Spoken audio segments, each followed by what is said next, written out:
وبركاته. إن الحمد لله نحمده ونستعينه ونستغفره ونؤمن به ونتوكل عليه ونعوذ بالله من شرور أنفسنا ومن سيئات أعمالنا. من يهده الله فلا مضل له ومن يضلله فلا هادي له. ونشهد أن لا إله إلا الله وحده لا شريك له.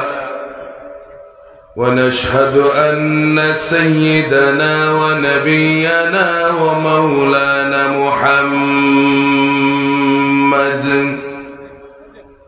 الذي أرسله بالحق بشيرا ونذيرا وداعيا إلى الله بإذنه وسراجا منيرا. فقد قال الله تعالى في كلامه المجيد وفي فرقان الحميد. সকলে আওয়াজ করে পড়ি আউযু বিল্লাহি মিনাশ শাইতানির রাজীম। বিসমিল্লাহির রাহমানির রাহিম। ইন্নাল্লাহা ওয়া মালাইকাতাহু يصلون على النبي يا أيها الذين آمنوا صلوا عليه وسلموا تسليما. اللهم صل على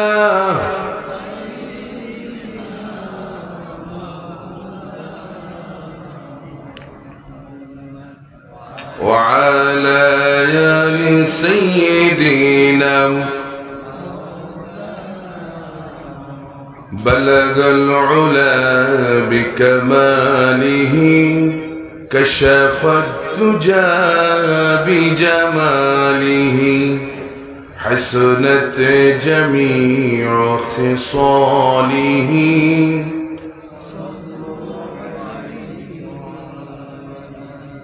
मुझे कुछ मिले या ना मिले मुहम्मद मिले, यानी वो शय जिसे अल्लाह मिले। बलगल उला कशफत दुजा बिजमालिही हसनत जमीअ खिसालिही।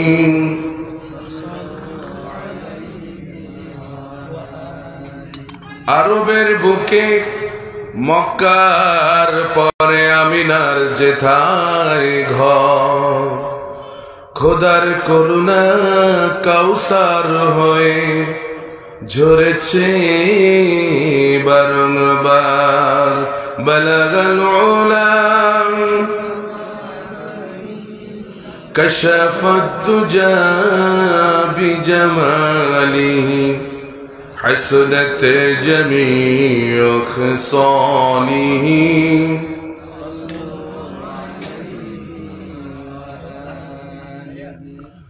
আমাকে শহীদ করে সেই মিছিলে শামিল করে নিও।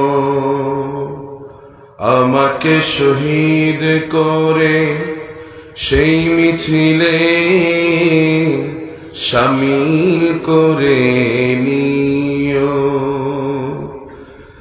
যেই মিছিলের নেতা আমির হামজা, খুবাইব খাব্বাব, আল্লাহর ছিল যারা অতি প্রিয়,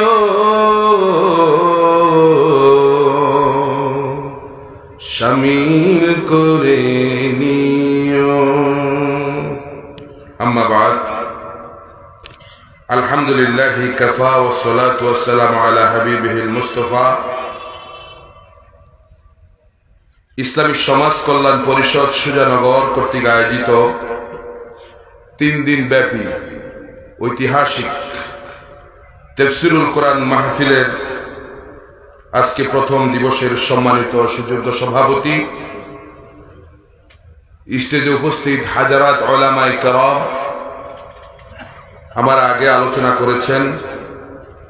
আমি যাকে আল্লাহর জন্য ভালোবাসি, আমাদের সকলের প্রিয় ইসলামী স্পিকার আলহাজ মনিরুল ইসলাম মজুমদার সাহেব, আতালাল্লাহু উমরাহু ওয়া বারাকা ফি হায়াতিহি, আমরা সকলে বলি আমিন।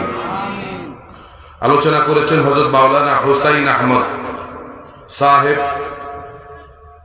আমার সামনে উপবিষ্ট মুসল্লিয়ান, মুরব্বিয়ান, সামিঈন, হাজিরিন, পর্দার অন্তরালে আমার সম্মানিতা শ্রবণরতা মা এবং বোনেরা, আর মাইকের আওয়াজ যত দূর যাচ্ছে, আমার প্রাণ প্রিয় সুজানগরবাসী,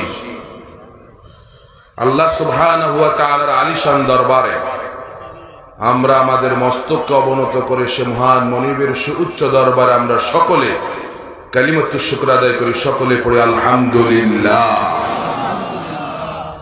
আমরা সব সময় প্রশংসা করব কার? সুখে এবং দুঃখে সর্ব অবস্থায় আল্লাহ যখন যে অবস্থায় রেখেছেন, শুকরিয়া আদায় করতে হবে কার? কারণ আল্লাহ পাকের শুকরিয়া আদায় করলেই আল্লাহ পাক নিয়ামত বাড়িয়ে দেন, ঠিক কি না? প্রিয় ভাইরা আমার, পৃথিবীর দ্বিতীয় বৃহত্তম মুসলিম দেশ বাংলাদেশ, যে দেশ ৫৬,০০০ বর্গ কিলোমিটারের এই দেশ, এখানে ৯২% আমরা মুসলমান। সেই সংখ্যাগরিষ্ঠ মুসলমানদের দেশে ২৪-এর স্বাধীনতার পরেও আমরা অনেকে ভেবেছিলাম দেশ স্বাধীন হয়ে গেছে, আমরা খুব নিরাপত্তার মধ্যে আছি। আসলে সাম্প্রতিক সময়ের কিছু ঘটনা আমাদেরকে আবার ভাবিয়ে তুলছে। প্রিয় মাতৃভূমির উপর চতুর্মুখী শকুনের কুদৃষ্টি পড়েছে, কি বলেন আপনারা? দেশীয় এবং আন্তর্জাতিক খারাপ চরিত্রের মানুষদের কুনজরে পড়েছে বাংলাদেশ। আর সেই স্বাধীনতার পর থেকে দাদা বাবুদের নির্যাতন তো চলছেই, ঠিক কিনা? আল্লাহ রাব্বুল আলামিন যতদিন পর্যন্ত এই দেশের মুসলমানদেরকে ঐক্যবদ্ধ না করবেন, ততদিন পর্যন্ত বিদেশি প্রভুদের গোলামি করেই আমাদেরকে যেতে হবে। কিন্তু মুসলমান শুধুমাত্র কেবলমাত্র গোলামি করতে পারে একজনের, তিনি কে? আল্লাহ ছাড়া মুসলমান কোন দেশের গোলামি করতে পারে না, ঠিক কিনা বলেন? আজকে ১৬ বছরের গোলামির জিনজির থেকে মুক্ত করে যখন এদেশ স্বাধীন হলো, আবার আমাদেরকে নতুন কারো গোলামির জিনজিরে আবদ্ধ করার জন্য এক শ্রেণীর কুচক্রী মহল, যারা বাংলাদেশের মানুষ ঠিকই, কিন্তু দেশের মানুষের দেশের বিরুদ্ধে কথা বলে, মুসলমানদের বিরুদ্ধে কথা বলে, এক শ্রেণীর লোকেরা এখন প্রস্তুতি নিচ্ছে, ঠিক কিনা বলেন? ঠিক এই মুহূর্তে আমাদেরকে সর্বত্রই মুসলমানদের এখন ঐক্যের সবচেয়ে বড় প্রয়োজন, ঠিক কিনা বলেন? আর এই ঐক্য প্রতিষ্ঠিত করার জন্য সবচেয়ে বেশি যে কাজটা দরকার, যে কাজটা নবী রাসূলরা করেছেন, সেটা হচ্ছে দাওয়াতি কাজ। কি বলেন? প্রত্যেক ঘরে ঘরে আমাদেরকে এখন দাওয়াত পৌঁছে দেওয়া দরকার।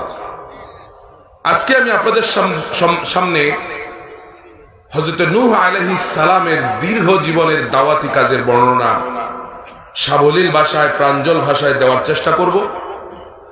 এবং দাওয়াত দিতে গিয়ে তিনি কি কি বাধার সম্মুখীন হয়েছেন, যারা নূহ আলাইহিস সালামের দাওয়াত গ্রহণ করেন নাই তারা কিভাবে ধ্বংস হয়ে গেছে।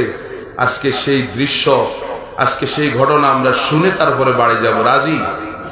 সবাই রাজি? আল্লাহ কবুল করুক, বলি আমিন, বলি আমিন। প্রিয় ভাইরা আমার, ভূমিকার দীর্ঘায়িত করব না, যেহেতু তাফসীরুল কোরআন মাহফিল, আজে বাজে কথা বলার কোনো সুযোগ নাই। আমরা সরাসরি কোরআন থেকে আলোচনা শুরু করছি। শুরুতে শয়তানের ওয়াসওয়াসা থেকে আল্লাহর কাছে পানা আছে আমরা শুরু করতে চাই। শুরু করার আগে যেহেতু তাফসীরুল কোরআন মাহফিল, আমার ভাইদের প্রতি আমি অন্তরের অন্তঃস্থল থেকে এই দাওয়াত দিচ্ছি, যারা এখনো বাহিরে এদিক সেদিক ঘোরাফেরা করছেন, আল্লাহর ওয়াস্তে আপনাদেরকে বলবো, এটা কোরআনের মাঠ, কোরআনের ময়দান। আমার এই কথায় কি হেদায়েত হয়ে যায় এটা আমিও জানি না, আপনারাও জানেন না, কি বলেন? এই জন্য কথাগুলো আমরা একসাথে এক জায়গায় বসে যেন শুনতে পারেন, এই জন্য কেউ দাঁড়িয়ে থাকবেন না। রাস্তাঘাটে যারা হাঁটাহাঁটি করছেন, এক পয়সারও সওয়াব হবে না, বরঞ্চ কোরআনের কথা শুনতে পারলেই লাভ আছে, ঠিক না? এই জন্যে যে যেখানে আছেন প্যান্ডেলের মধ্যে বসে আল্লাহর কোরআন শুনুন। দেখুন, এই কোরআন রবীন্দ্রনাথের না, এই কোরআন সক্রেটিসের না, লেনিনের না, মাও সেতুগুন না, কাজী নজরুলের না, এটা এই কোরআন কার? আল্লাহর কথা শুনছেন। সুতরাং আল্লাহর কথা শোনার জন্য আদবের দরকার আছে, ঠিক না? আল্লাহ রাব্বুল আলামিন বলেন, وَإِذَا قُرِئَ الْقُرْآنُ فَاسْتَمِعُوا لَهُ وَأَنصِتُوا لَعَلَّكُمْ تُرْحَمُونَ। রব্বুল আলামিন বলেন, যখন কোরআন তেলাওয়াত হয়, যখন কোরআনের তাফসীর হয়, যখন কোরআনের ব্যাখ্যা বিশ্লেষণ হয়, তোমরা 1 নম্বরে মনোযোগ সহকারে শুনবে, আর 2 নম্বরে তোমরা চুপ থাকবে। এই 2টা শর্ত মেনে যদি কোরআনের মাহফিলে বসা যায়, আল্লাহ বলেন আশা করা যায় তোমাদের উপর আল্লাহর রহমত নাজিল হতে থাকবে। আল্লাহ এখানে লাআল্লাকুম তুরহামুন মুজারের সিগা আল্লাহ পাক ব্যবহার করেছেন। মুজারে কোন কালের অর্থ দেয় এটা জানেন আপনারা? বর্তমান এবং ভবিষ্যৎ 2টা কালের অর্থ দেয়, প্রেজেন্ট এন্ড ফিউচার। তা আপনি যখনই বসবেন তখন আল্লাহর রহমত শুরু হবে আপনার উপর, সুবহানাল্লাহ। আর বাইরে থাকলে হবে? বাইরে হাজারো হাঁটলেও 1 ফোঁটা রহমতও পড়বে না। যখনই কোরআনের প্যান্ডেলের মধ্যে আসবেন তখনই আল্লাহর রহমত আপনার উপর অযুত ধারে পড়তে থাকবে, সুবহানাল্লাহ। এই জন্য আমি ভাইদেরকে বলছি, আমরা আলোচনার ভেতরে ঢুকে যাচ্ছি, ভেতরে ঢুকলে আর এদিক সেদিক কথা বলবো না, ইনশাআল্লাহ। আমরা সকলে শুরু করি। আউযু বিল্লাহি মিনাশ শাইতানির রাজীম। বিসমিল্লাহির রাহমানির রাহিম। বিতাড়িত মরদুদ শয়তানের ওয়াসওয়াসা থেকে পানাহ চাই, পরম করুণাময় আল্লাহর নামে শুরু করছি। وَلَقَدْ أَرْسَلْنَا نُوحًا إِلَى قَوْمِهِ فَلَبِثَ فِيهِمْ أَلْفَ سَنَةٍ إِلَّا 50 عَامًا فَأَخَذَهُمُ الطُّوفَانُ وَهُمْ ظَالِمُونَ فأنجيناه وأصحاب السفينة وجعلناها آية للعالمين صدق الله العظيم। সূরাতুল আনকাবুত কুরআনুল কারীমের 29 নম্বর সূরা। এই সূরা আল্লাহ সুবহানাহু ওয়া তাআলা আয়াত দিয়েছেন 69টি। এই সূরাটি রাসূল কারীম সাল্লাল্লাহু আলাইহি ওয়াসাল্লামের হিজরতের পূর্বে নাজিল হয়েছে বিধায় তাফসীরের ভাষায় এই সূরাকে মাক্কি সূরা বলে। আপনারা শুনতেছেন? আমরা আজকে যেই সূরা থেকে কথা শুনবো সেই সূরার নাম সূরাতুল আনকাবুত। সকলে একটু বলি, সূরাতুল আনকাবুত বলেন না একবার, সূরাতুল আনকাবুত। আনকাবুত শব্দের অর্থ হচ্ছে মাকড়সা। আনকাবুত শব্দের অর্থ কি আপনারা কি বলেন? মাখড়। মাখড় এবার বোঝা যায়। তাহলে আনকাবুত শব্দের অর্থ আপনাদের ভাষায় হচ্ছে মাখড়, আর এমনি বইয়ের ভাষা হচ্ছে মাকড়সা। আমাদের নোয়াখালীতে মেটকুড়ি বলে। কি বলে? মেটকুড়ি। যাই হোক, বুঝলেই সারছে। এই মাকড়সা খুব শক্তিশালী একটা প্রাণী। কথা বলেন না?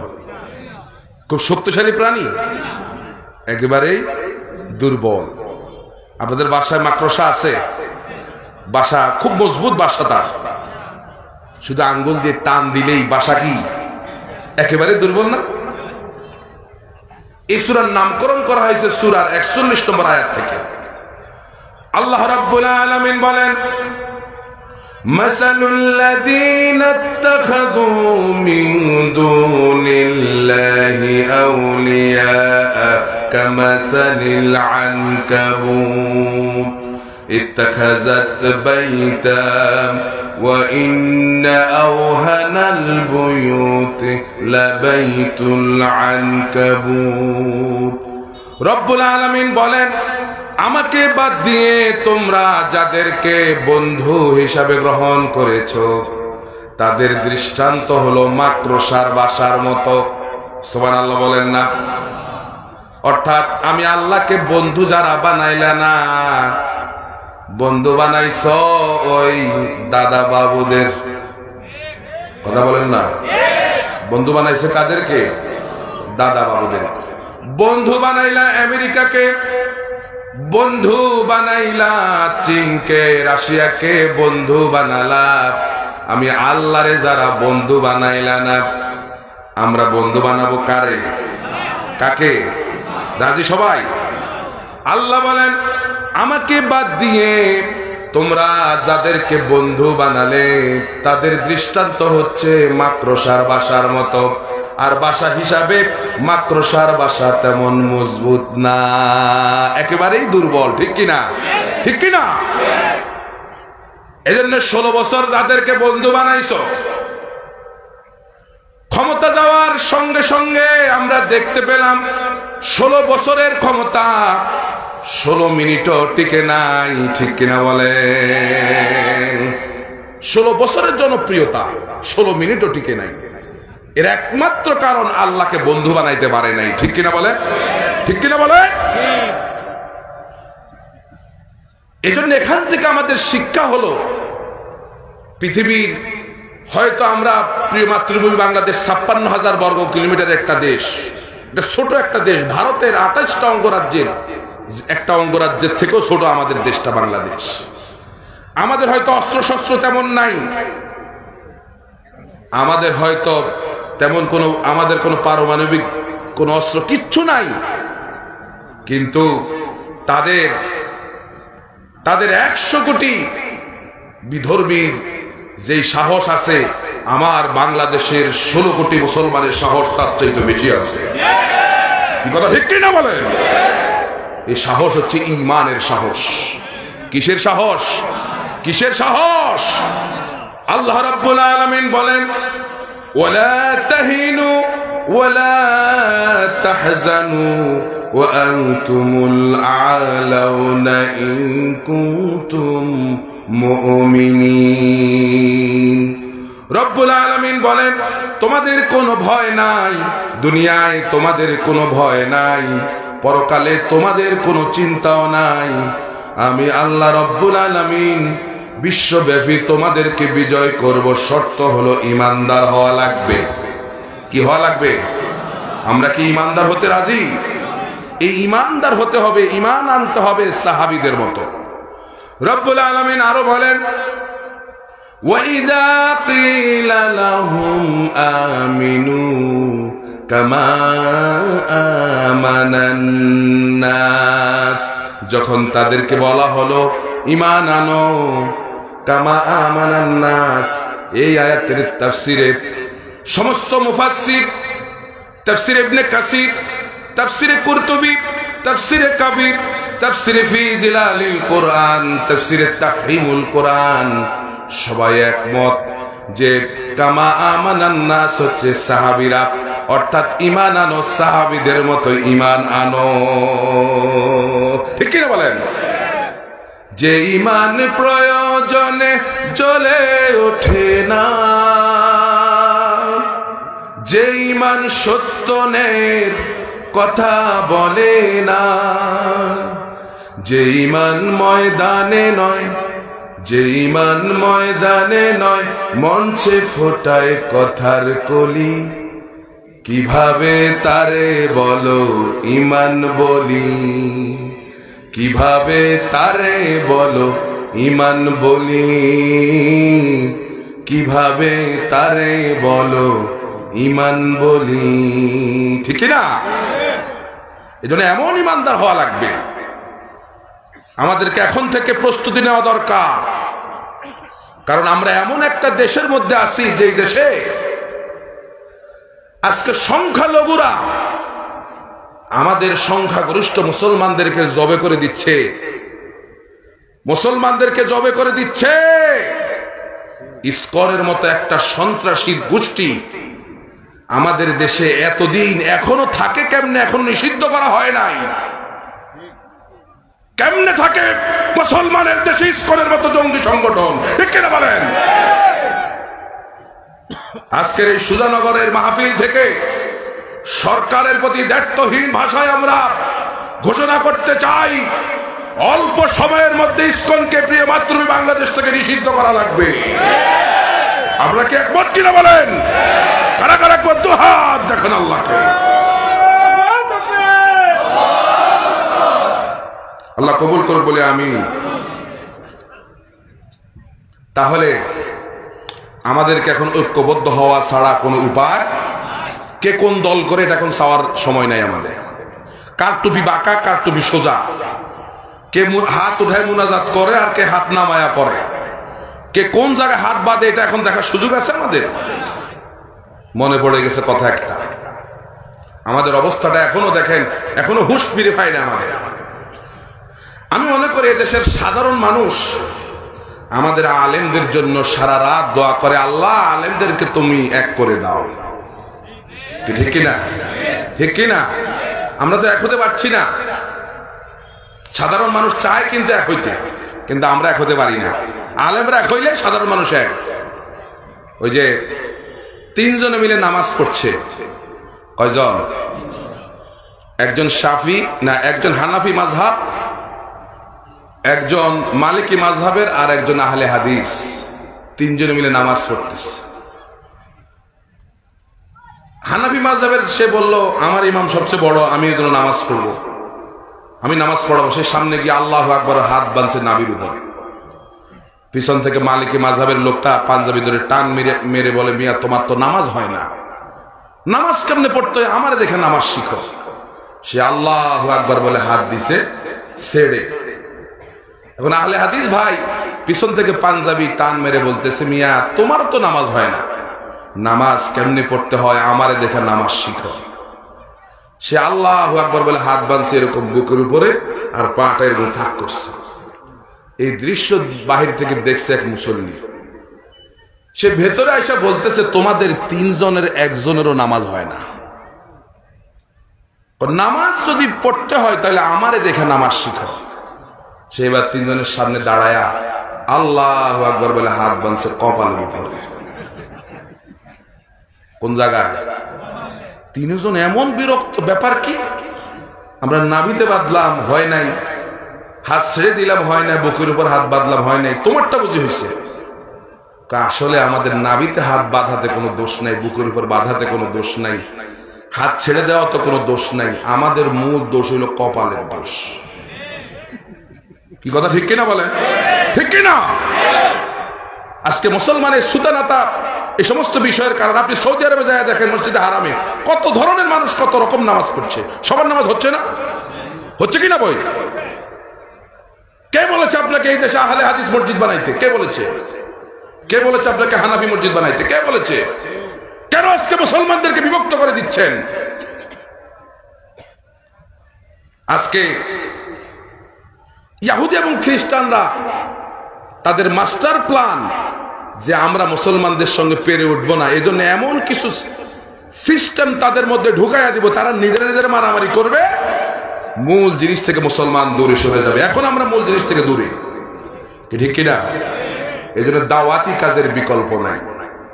আর যিনি দায়ী হবেন, যিনি দাওয়াত দিবেন, তাকে ধৈর্য সহ্য থাকতে হবে।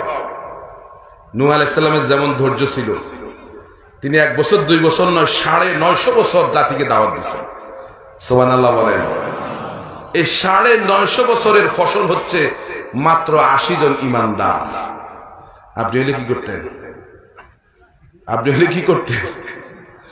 আপনি তো 1-1.5 বছর দাওয়াত দিয়ে যখন দেখেন যে কেউ আপনার কথা শুনে না, আপনি ওই এলাকা থেকেই চলে যান। দূর, এই এলাকার লোকেরা যখন আমার কথা শুনছেই না, আমি আর এখানে থাকবো না, এরকম করেন আপনি। কিন্তু আজকে এটা শুনে আপনাকে ধৈর্যশীল হওয়া লাগবে, দায়ীদেরকে, এবং ধৈর্যের সহিত মানুষের সঙ্গে কথা বলে মানুষদেরকে ঐক্যবদ্ধ হওয়ার জন্য চেষ্টা করতে হবে। সকলকে রাজি আল্লাহ কবুল করে বলি আমি। তাহলে আমরা সূরাতুল আনকাবুতের 14 এবং 15 নম্বর আয়াত তেলাওয়াত করেছি। যদিও নূহ আলাইহিস সালামের ঘটনা সূরাতুন নূহের মধ্যে এবং সূরা হুদের মধ্যে এসেছে, আমরা একটা ভিন্ন সূরা থেকে আয়াতটা নিয়েছি, কারণ এই সূরার মধ্যে নূহ আলাইহিস সালামের শুরু থেকে শেষ পর্যন্ত সবগুলো কথা আছে এই আয়াত দুটার মধ্যে। আল্লাহ বলছেন, ওয়ালাকাদ আরসালনা নূহান ইলা কওমিহি, আমি নূহ আলাইহিস সালামকে তার জাতির কাছে পাঠালাম।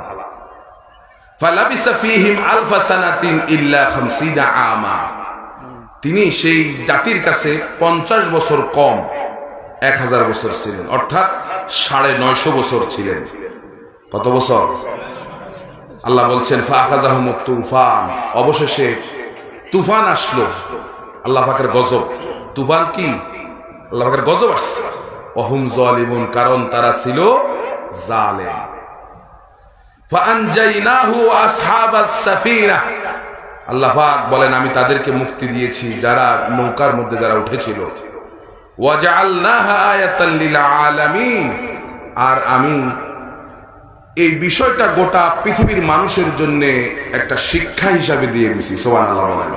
মানুষের জন্য এটা একটা নিদর্শন, নূহ আলাইহিস সালামের সেই ঘটনা। এবং এখান থেকে শিক্ষা গ্রহণ করা লাগবে। যারা দাওয়াত গ্রহণ করছেন না, কি পরিণতি তাদের হবে, আর যারা দাওয়াত দিচ্ছেন তাদের জন্য কি শিক্ষা, দুটাই আজকের আলোচনার মধ্যে আপনারা পাবেন। সুবহানাল্লাহ বলেন।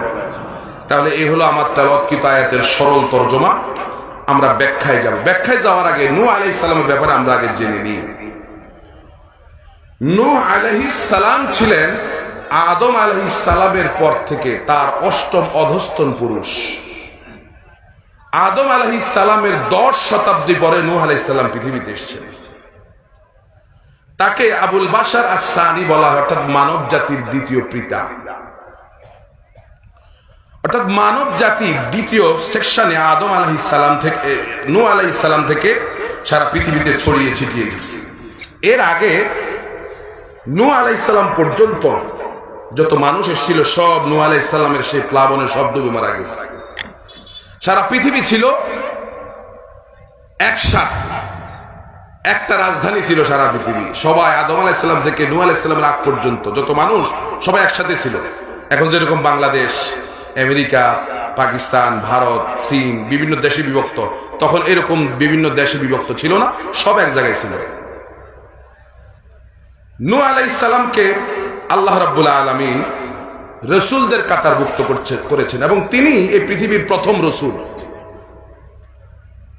এই পৃথিবীতে 1,24,000 মতান্তরে পয়গম্বররা পৃথিবীতে এসেছেন। এদের মধ্যে 210 জন হচ্ছেন রাসূল, আর সেই 210 জন রাসূলের প্রথম রাসূল হচ্ছেন হযরত নূহ আলাইহিস সালাম। নূহ আলাইহিস সালাম তাকে যখন আল্লাহ রাব্বুল আলামিন রাসূল করে পৃথিবীতে পাঠালেন, এমন এক সময়ে যখন মানুষরা শিরক এবং কুসংস্কারের মধ্যে এমন ভাবে তারা ডুবে গিয়েছিল, গোটা সমাজের রন্ধ্রে রন্ধ্রে শিরক ঢুকে গেছে। কথা বুঝে আসছে কিনা? তারা এক আল্লাহকে বাদ দিয়ে মূর্তির পূজা তারা করত। আল্লাহকে বাদ দিয়ে যদি কেউ মূর্তির পূজা করে, আল্লাহ রাব্বুল আলামিন এটা সহ্য করেন না। ঠিক কিনা বলেন? নূহ আলাইহিস সালাম তার এই দীর্ঘ এই জীবনে পথ ভোলা মানুষদেরকে আল্লাহর দিকে আহ্বান করেছেন, দাওয়াত দিয়েছেন, কিন্তু তার কওম, তার জাতি তার এই দাওয়াতকে প্রত্যাখ্যান করছে। এজন্য দায়ীদের দাওয়াতও মানুষ প্রত্যাখ্যান করতে পারে, এটাই স্বাভাবিক। নবীরা আমাদেরকে শিখিয়ে গেছেন, ঠিক কিনা? এর কারণে আল্লাহ রাব্বুল আলামিনের গজব তাদেরকে হালাক করে দিয়েছে, পৃথিবী থেকে ধ্বংস করে দিয়েছে। নূহ আলাইহিস সালামের 4টা সন্তান ছিল, ছেলে। কয়জন? সবাই বলেন। 4 জন। সাম, হাম, ইয়াফিস এবং ইয়াম। ইয়াম বা কেনান, তাকে ইয়ামও বলা হয় আবার কেনানও বলা হয়। এদের মধ্যে 3 জন ইমানদার ছিল, আর ইয়াম বা কেনান সেই ইমান আনে নাই। এজন্য নবীর ছেলে দেশে একেবারে বিরাট কিছু, এটা বুঝাবার জন্য হয়তো বিষয়টা এমন হতে, নবীর ছেলে বলেই, পিসা হুজুরের ছেলে বলেই তাকে মাথায় তুলে নাচা যাবে না। তার মধ্যে ঈমান আছে কিনা, তার মধ্যে ইসলাম আছে কিনা, তার মধ্যে কোরআন আছে কিনা, এটা আগে দেখা লাগবে, ঠিক কিনা? প্রিয় ভাইরা আমার, গোটা সমাজ যখন শিরকিয়াতের মধ্যে নিমজ্জিত, শুরুটা হলো কিভাবে দেখুন। আমাদের দেশের সনাতন ধর্মী যারা আছে তারা বলে তাদের ধর্মটাই নাকি সবচেয়ে বেশি পুরাতন, এই জন্য সনাতন ধর্ম বলে। কিন্তু আজকে আপনারা নতুন তথ্য জেনে যান, পৃথিবীর সবচেয়ে পুরাতন ধর্মের নাম হচ্ছে ইসলাম। সুবহানাল্লাহ বলেন। পৃথিবীর সবচেয়ে পুরাতন ধর্মের নাম কি? কারণ আদম আলাইহিস সালাম থেকে নূহ আলাইহিস সালামের আগ পর্যন্ত আল্লাহর শরীয়ত পৃথিবীতে কায়েম ছিল, লোকেরা তাওহীদের উপর ছিল, কি ঠিক কিনা?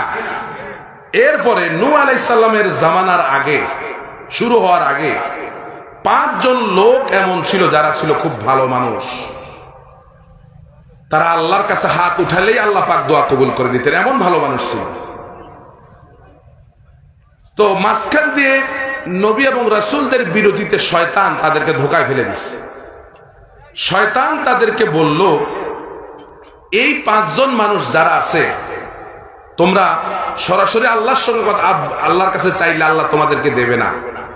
এই 5 জন মানুষের যেখানে তোমরা প্রার্থনা করো, প্রার্থনার জায়গা, এই 5 জন মানুষের মূর্তি বানাও এবং তাদের কাছে চাও, তারা আল্লাহর কাছে চাইলে তোমাদেরকে দেবে। নাউজুবিল্লাহ বলেন। তাইলে সূচনাটা হইল নূহ আলাইহিস সালামের জামানা থেকে সনাতন ধর্মের, কি ঠিক কিনা? এখন আমাদের দেশেও কেউ কেউ অতিমাত্রায় আবেগে কিছু লোকদের মূর্তি বানায় রাস্তায় রাস্তায় টাঙানো হয়েছিল, ঠিক কিনা বলেন? রাস্তায় রাস্তায় মুসলমানের দেশে ভাস্কর্যের নামে মূর্তি বানানো হয়েছিল। কেন? খুব ভালো মানুষ, উনি খুব ভালো মানুষ। তাহলে তার এই ভালো মানুষ হওয়াটা 16 বছর যেতে পারে নাই, যাওয়ার সঙ্গে সঙ্গে এই ভালো মানুষের অবস্থাটা কি হয়েছে? কথা বলেন না কেন? কি হয়েছে? মাটির সঙ্গে মিশাইয়া দিচ্ছে।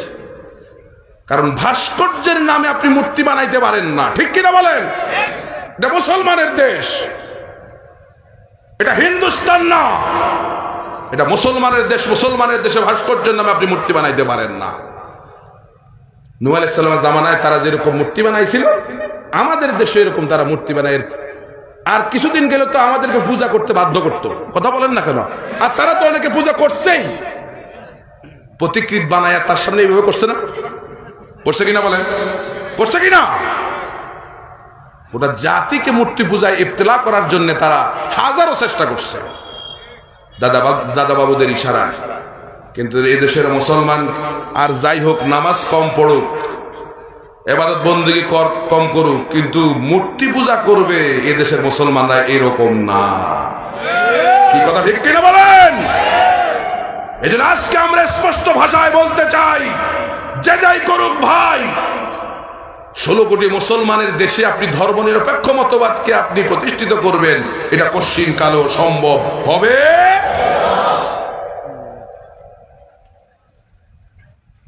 তারা বলল, وقالوا لا تذرن آلهتكم ولا تذرن ودا ولا سواعا ওয়ালা ইয়াগুসা ওয়া ইয়াউকা ওয়া নাসরা। তারা বলল, তোমরা মূর্তিগুলোকে তোমরা পরিত্যাগ করো না, আর পরিত্যাগ করো না ওয়াত, সুয়া, ইয়াগুস, ইয়াউক এবং নাসর, এগুলোকেও তোমরা পরিত্যাগ করো না। এখানে 5 জন লোকের নাম আছে, এগুলোর মূর্তি দ্বারা বানাইছে। ওয়াত, সুয়া, নাম কি? ওয়া, সুয়া, ইয়াগুস, ইয়াউক এবং নাসর। এই 5টা লোক আগের যুগে ভালো মানুষ ছিল, এগুলোর মূর্তি বানাইছে শয়তানের বুদ্ধি দিয়া। বুদ্ধি দিছে কে? শয়তান। শয়তান খুব ভালো বুদ্ধি দেয় তো নাকি? শয়তান কিয়ামতের দিন আজকে আপনাকে বুদ্ধি দিয়া উল্টাপাল্টা কাজ করাবে। কিয়ামতের দিন শয়তান আপনার থেকে সরে যাবে, বলবে যে আমি যেগুলো বলেছি এগুলোর পিছনে কোনো দলিল ছিল না, কিন্তু আলেমরা, ওলামায়ে কেরাম যা বলেছিল প্রত্যেকটা কথার পিছনে দলিল ছিল কিনা। আল্লাহ রাব্বুল আলামিন নূহ আলাইহিস সালামকে যে জাতির কাছে পাঠালেন, সেই জাতি 1 নম্বরে ছিল মূর্তি পূজারী, 2 নম্বরে তারা ছিল গুনাহগার। আল্লাহ রাব্বুল আলামিন বলেন, ওয়া কাওমা নূহিম মিন ক্বাবলু ইন্নাহুম কানু কওমান ফাসিকিন। রব্বুল আলামিন বলেন, নূহ আলাইহিস সালামকে আমি এমন এক সম্প্রদায়ের কাছে পাঠালাম, তারা ছিল ফাসিক, তারা ছিল গুনাহগার। তারা পাপ 180 মাইল বেগে তারা পাপ করত, কিন্তু 1 সেকেন্ডের জন্য তারা শর্মিন্দা হইত না, দেদারসে তারা পাপ করত। আজকে পৃথিবীতে তাকায়া দেখেন, এমন অনেক মানুষ আছে যারা পাপ করে, 180 মাইল বেগে পাপ করে, সুদি কারবারি করে, কিন্তু 1 সেকেন্ডের জন্য তার অনুশোচনা হয় না, ঠিক কিনা? রাসূল বলেন, ঈমানদার তো ওই ব্যক্তি যে ভালো কাজ যাকে আনন্দ দেবে আর অন্যায় কাজ যাকে কষ্ট দেয়, বুঝতে হবে সে ঈমানদার।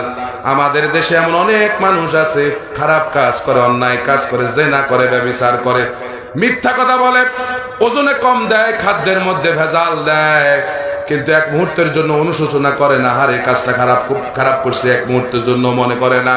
এরকম লোক আছে না নাই? আল্লাহ বলেন, তারা ছিল অজ্ঞ জাতি, মূর্খ জাতি।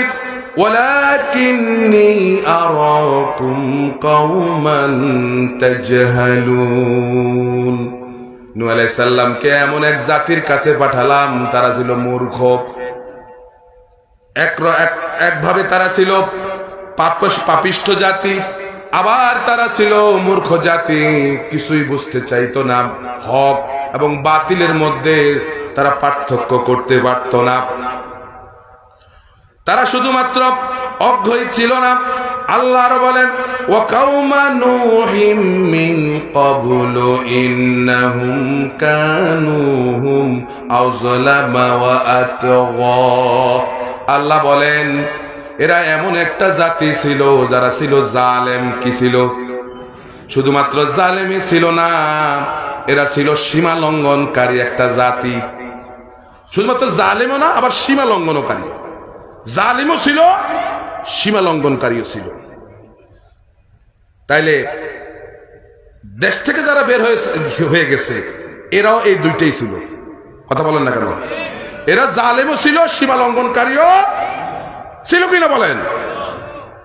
তাইলে আল্লাহ জালিমদেরকে এবং সীমা লঙ্ঘনকারীদেরকে আল্লাহ পছন্দ করেন না, এর প্রমাণ আপনাদেরকে কোরআন হাদিস থেকে দেওয়ার দরকার নেই, বাস্তবে প্রমাণ আছে কিনা? এখন এই অধপাতিত জাতিকে, অবহেলিত জাতিকে সত্যের দিশা দেওয়ার জন্য আল্লাহ পাক নূহ আলাইহিস সালামকে পাঠালেন তার জাতির কাছে। আল্লাহ রাব্বুল আলামিন বলছেন, লাকাদ আরসালনা নূহান ইলা কওমিহি فقال يا قوم اعبدوا الله ما لكم من إله غيره। আল্লাহ বলেন, আমি নূহকে তার জাতির কাছে পাঠালাম, আর নূহ আলাইহিস সালাম তার জাতিকে গিয়ে বলল, ও আমার জাতি, ও আমার সম্প্রদায়, এক আল্লাহর গোলামি করো। কয় আল্লাহর গোলামি? এক আল্লাহর গোলামি করো, তিনি ছাড়া তোমাদের কোনো ইলাহ নাই, কোনো মাবুদ নাই। কে ছাড়া? আল্লাহ ছাড়া কোনো ইলাহ, কোনো মাবুদ, কোনো শাসনকর্তা, কোনো রিজিক দাতা, কোনো আইন দাতা নাই। ঠিক কিনা বলেন? এই জন্য সৃষ্টি যার, আল্লাহ আল্লাহুল খাল ওয়াল আমর, সৃষ্টি যার, আইন চলবে কার? কার আইন চলছে? কার এখন চলছে? কার? মানুষের। মুসলমানের দেশে 54 বছর পার হয়ে গেছে স্বাধীনতার, অথচ প্রিয় মাতৃভূমি 1 সেকেন্ডের জন্য আল্লাহর কোরআন দিয়ে চলে নাই। কি কথা ঠিক কিনা? আল্লাহ বলেন ওমান লাম ইয়াহকুম বিমা আনজালাল্লাহু ফাউলাইকা হুমুল কাফিরুন। আমি রব্বুল আলামিন যে কিতাব তোমাদেরকে দিয়েছি, এই কিতাব অনুযায়ী যদি তোমরা দেশ না চালাও তাহলে তোমরা কাফের, তোমরা ফাসিক, তোমরা হইলা জালেম। ঠিক কিনা? 54 বছরে এই দেশে আমরা অনেকের শাসন ব্যবস্থার মধ্যে ছিলাম। মুরব্বীরা যারা ছিলেন, আপনারা আইয়ুব খানের শাসন দেখেছেন, ঠিক কিনা? আইয়ুব খানের শাসন দেখছেন কারা কারা? 47-এ দেখছেন আপনারা? আপনারা বঙ্গবন্ধু শেখ মুজিবুর রহমানের শাসন আপনারা দেখেছেন, জিয়াউর রহমানের শাসন আপনারা দেখেছেন, ঠিক কিনা? এরশাদ কাগুর শাসন আপনারা দেখছেন। এরশাদ কথা কয় না কেন? দেখছেন? দেখছেন? বেগম খালেদা জিয়ার শাসন আপনারা দেখছেন। এরপর মঈনুদ্দিন ফখরুদ্দিনের শাসন আপনারা দেখেছেন। বিগত 16 বছরে ওই জালেমের শাসন আপনারা দেখেছেন, ঠিক কিনা? কিন্তু এই 54 বছরে এতগুলো শাসক গেছে, কেউ আমাদেরকে শান্তি দিতে, কথা বলে, শান্তি দিতে। এই জন্য জাতি আজকে বিশ্বাস করতে চায়, প্রিয় মাতৃভূমিতে যদি শান্তি প্রতিষ্ঠিত করতে হয়, আল্লাহর কোরআন ছাড়া শান্তি আশা করা যায় না। আমরা কি এই কোরআনকে রাষ্ট্রীয় ব্যবস্থায় বসাতে রাজি? আমরা কি কোরআন দিয়ে দেশ চলুক আমরা কি সবাই চাই? শুধু চাইলে হবে না ভাই, কাজ করা লাগবে। আল্লাহর আইন চাই, সৎ লোকে শাসন চাই, সময় মতো জায়গা মতো সিলটা মারা লাগবে। কথা বলেন না কেন? একজন যদি বলে আমি রসগোল্লা খাবো, রসগোল্লা খাবো, রসগোল্লা কি মজা, সারাদিন শুধু তসবিহ পড়তেছে রসগোল্লা আর রসগোল্লা, লাভ হবে? লাভ হবে? মিষ্টির দোকানে গিয়ে রসগোল্লা হাতে নিয়ে মুখে দিয়া চাপ দিলেই তো রসগোল্লার মজা পাওয়া যাবে। এখন যদি আমরা এখানে বসে বসে বলি কোরআন দিয়ে দেশ চলুক, দেশ শান্তিতে আসবে, দেশ শান্তিতে জিকির করে সারা জীবন, কোনো কাজে আসবে? যতদিন পর্যন্ত কোরআন প্রতিষ্ঠার এই ব্যবস্থাপনায় আমরা যতদিন পর্যন্ত শামিল না হতে পারবো, ততদিন পর্যন্ত এই সুখ, এই স্বপ্ন স্বপ্নই থেকে যাবে, বাস্তবে রূপ আসবে, ঠিক কিনা? এজন্য এখন থেকে আমাদেরকে প্রস্তুতি নিতে হবে। 54 বছরে দিক সেদিক দেখেছি, কেউ শান্তি দিতে পারে নাই। এজন্য আজকে থেকে, এই মুহূর্ত থেকে বিশ্বাস করতে হবে আগামীর বাংলাদেশ ইসলামের বাংলাদেশ। এটা কি আমরা বিশ্বাস করতে রাজি? বিশ্বাস করতে রাজি? আজকে আমাদের বিরুদ্ধে আমাদের সেই অপপ্রচার, ভাইরা, অপপ্রচারও অনেক সময় প্রচার হয়ে যায়, ঠিক কিনা? অপপ্রচারও অনেক সময় প্রচার। আল্লামা ইকবাল বলেছেন, ঝরা পাতা ঝড় দেখে ভয় পেও না, ঝরা পাতা ঝড় দেখে ভয় পেও না, এই ঝড় এসেছে তোমাকে মাটি থেকে আকাশে তুলবার জন্যে। আমাদেরকে নানান অপবাদ দেওয়া হয়েছে, এই সেই নানান ভাষায় বলা হয়েছে, সেগুলো বলতে চাই না। এখনো অপবাদের শেষ নেই, এখনো অপবাদ দিচ্ছে। আমরা বলি একটা, আর এটা প্রচার করে আরেকটা। আমাদের জাতি ভাইরাই, ঠিক কিনা বলেন না? টুপি মাথায় আছে, গায়ে পাঞ্জাবি আছে, আমাদের ভাইরাই আমাদের অপপ্রচার করে, কি ঠিক কিনা? ঠিক কিনা? তাইলে অপপ্রচারকে আমরা ভয় পাই না। নবীদের অপপ্রচার হয় নাই, হয়েছে কিনা?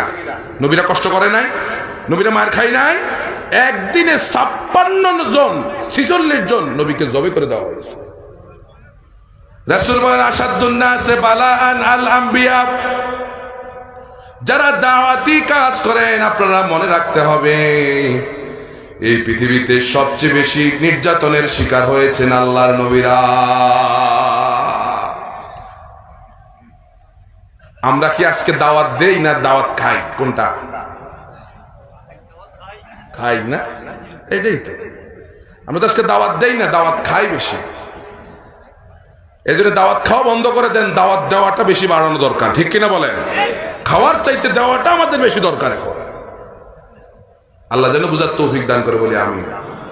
তাইলে নবী রাসূলদেরকে এমন কোন কথা নাই যে জাতির লোকেরা বলেন। দেখেন আল্লাহ সূরা ইয়াসিনের মধ্যে কি বলছেন, রব্বুল আলামিন বলছেন ইয়া হাসরাতান আলাল ইবাদি মা ইয়াতিহিম মির রাসূলিন ইল্লা কানু বিহি ইস্তাহজিউন।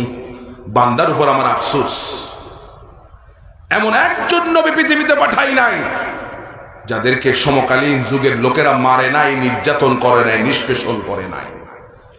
তাইলে যে পথে আসি এই পথটা কুসুমাস্তীর্ণ নয়, এটা হচ্ছে কণ্টকাকীর্ণ পথ। যে পথ নবীদের পথ, এটা শাহাদাতের পথ, ঠিক কিনা বলেন? আমরা যে পথে আসি এই পথে হয়তো শহীদ নয়তো গাজী। রাজি? আমরা রাজি। নূহ আলাইহিস সালাম জাতিকে দাওয়াত দিলেন এক আল্লাহর গোলামি করো, তিনি ছাড়া আর আমাদের কোনো মাবুদ। আমাদের, আপনারা বলেন আমাদের আল্লাহ ছাড়া কেউ আছে? কথা বলেন না। আজকে সব আমাদের বিরুদ্ধে। মুসলমানদের পক্ষে যদি আল্লাহ থাকে তাহলে আর কারো দরকার আছে? কারো দরকার আছে? আল্লাহ বলেন ওয়াকানা হাক্কান আলাইনা নাসরুল মুমিনিন। মুমিনদেরকে সাহায্য করা আল্লাহ পাক নিজের উপর ওয়াজিব করে নেন। সুবহানাল্লাহ। নূহ আলাইহিস সালাম জাতিকে ভয় দেখালেন। আল্লাহ বলছেন ইয ক্বালা লাহুম আখুহুম নূহুন আলা তাত্তাকুন।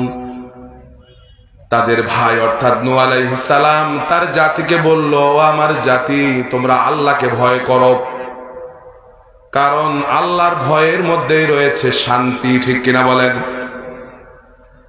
আমি যেন তেন লোক নই, ইন্নী লাকুম রাসূলুন আমিন।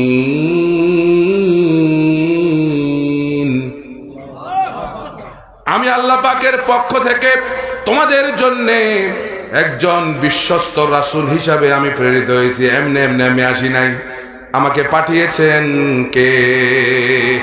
আমি আল্লাহর পক্ষ থেকে তোমাদের জন্য একজন রাসূল হিসেবে এসেছি। তিনি আরো বলেন ফাত্তাকুল্লাহা ওয়া আতিউন। ও আমার জাতি, আল্লাহকে ভয় করো আর তোমরা তার আনুগত্য করো। আল্লাহকে ভয় করো এবং তার আনুগত্য করো। এরপরে জাতির লোকেরা মানতেছে না, তাকে মানে না, এ কথাগুলো তারা শুনে। দেখেন নবী কত দয়ালু, এত কষ্ট দেওয়ার পরে নবীকে বিভিন্ন ভাবে তারা কষ্ট দেয়। একদিন নূহ আলাইহিস সালামকে তারা মারতে মারতে জমিনের মধ্যে শোয়া নিয়েছে। চিন্তা করেন, নবীরা হচ্ছে পৃথিবীর শ্রেষ্ঠ মানুষ, সে মানুষের গায়ে মার দেওয়া এটা কি স্বাভাবিক বিষয় ছিল না অস্বাভাবিক?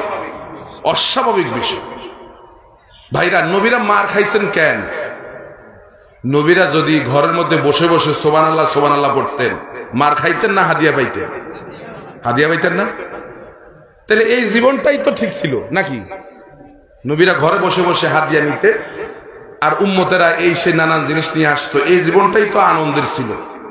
রাসূলের দিকে তাকায়া দেখেন, মসজিদে হারামে 1 রাকাত নামাজ পড়লে 1 লক্ষ রাকাতের সওয়াব পাওয়া যায়। রাসূল মসজিদে হারামে বসে বসে নামাজ পড়তো আর সওয়াব কামাই করতো। মা তাকাদ্দাম মিন যাববিহি ওয়া মা তাআখারা, যার সামনের পিছনের কোনো গুনাহ নাই, মাফ করছেন কে? তাকে হেফাজত করেছেন কে?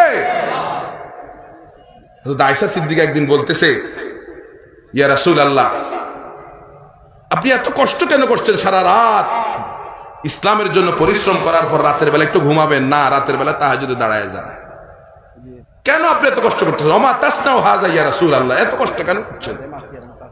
রাসূল বলছেন, আয়েশা আফালা আকুনা আবদান শাকুরা, তুমি কি চাও না আমি আল্লাহর শুকরগুজার বান্দা হই? আল্লাহু আকবার। এজন্য আপনি যতদিন মসজিদে বসে নামাজ পড়বেন, তাসবিহ তাহলিল পড়বেন, আপনার কোনো বিরোধী নাই, কেউ আপনার বিরোধিতা করবে না।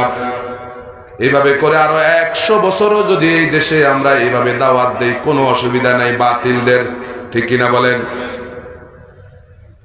আমরা আজকে শত্রু কেন হলাম? কারণ আমরা নবীদের মিশন এবং ভিশন নিয়ে কাজ করছি, এজন্যই তো আমরা শত্রু হয়ে গেলাম। আমরাও যদি মসজিদে বসে বসে সুবহানাল্লাহ, আলহামদুলিল্লাহ, ওয়ালা ইলাহা ইল্লাল্লাহ, আল্লাহু আকবার এগুলো বেশি বেশি পড়তাম, তাহলে জাতির লোকেরা আমাদের জন্য এরকম হাদিয়া নিয়ে আসতো। কথা বলেন না কেন? আজকে আমরা শত্রু এর জন্য হলাম। আল্লাহ রাব্বুল আলামিন কোরআনুল কারীমের মধ্যে বলেন, ওয়ামা নাকামু মিনহুম ইল্লা আন ইউমিনু বিল্লাহিল আজিজিল হামিদ। ওনাদের কোনো দোষ নাই, আমাদের কোনো দোষ নাই, একটাই দোষ হচ্ছে আমরা মহাপরাক্রমশালী আল্লাহর সঙ্গে, আল্লাহর সাথে ঈমান এনেছি, আল্লাহর কাছে ঈমান আনছি, আল্লাহর উপর ঈমান এনেছি এবং ওয়াদা করেছি মানুষদেরকে যতদিন পর্যন্ত হকের পক্ষে না আনতে পারবো, শেষ রক্তবিন্দু দিয়ে হলেও আমরা চেষ্টা করে যাব, ঠিক কিনা? আমাদের দোষ এটাই। নূহ আলাইহিস সালাম আবার জাতিকে আযাবের ভয় দেখালেন। তিনি বললেন, ইন্না আরসালনা নূহান ইলা কওমিহি আন আনযির কওমাকা মিন ক্বাবল আন ইয়াতিয়াহুম আযাবুন আলীম। এ আমার জাতি, তোমাদের নিকট আমি তোমাদেরকে ভয় দেখাচ্ছি, এমন এক শাস্তি, এমন এক আযাব তোমাদের উপর আসতেছে। কারণ নবী জানতেন, নবীরে জানাইছেন কে? আল্লাহ, যে এই জাতিকে সতর্ক করো। আমরা আমাদের জাতিকে সতর্ক করি, জাতির লোকেরা হকের পক্ষে চলুন, ন্যায়ের পক্ষে থাকুন, ইনসাফের পক্ষে থাকুন, সৎ লোকের শাসক, অসৎ লোক থেকে দূরে থাকুন, ঠিক কিনা? সতর্ক করছি।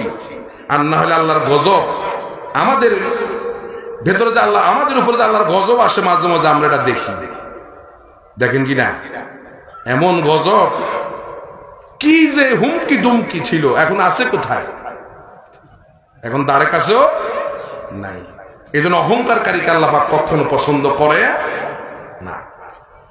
নূহ আলাইহিস সালাম জাতিকে ভয় দেখালেন এবং যন্ত্রণাদায়ক শাস্তি, আযাবের তাদেরকে, এই ভয় তাদেরকে দেখালেন। এখন এই জাতিটা এমন এক জাতি ছিল জালেম এবং অবাধ্য, সীমা লঙ্ঘনকারী।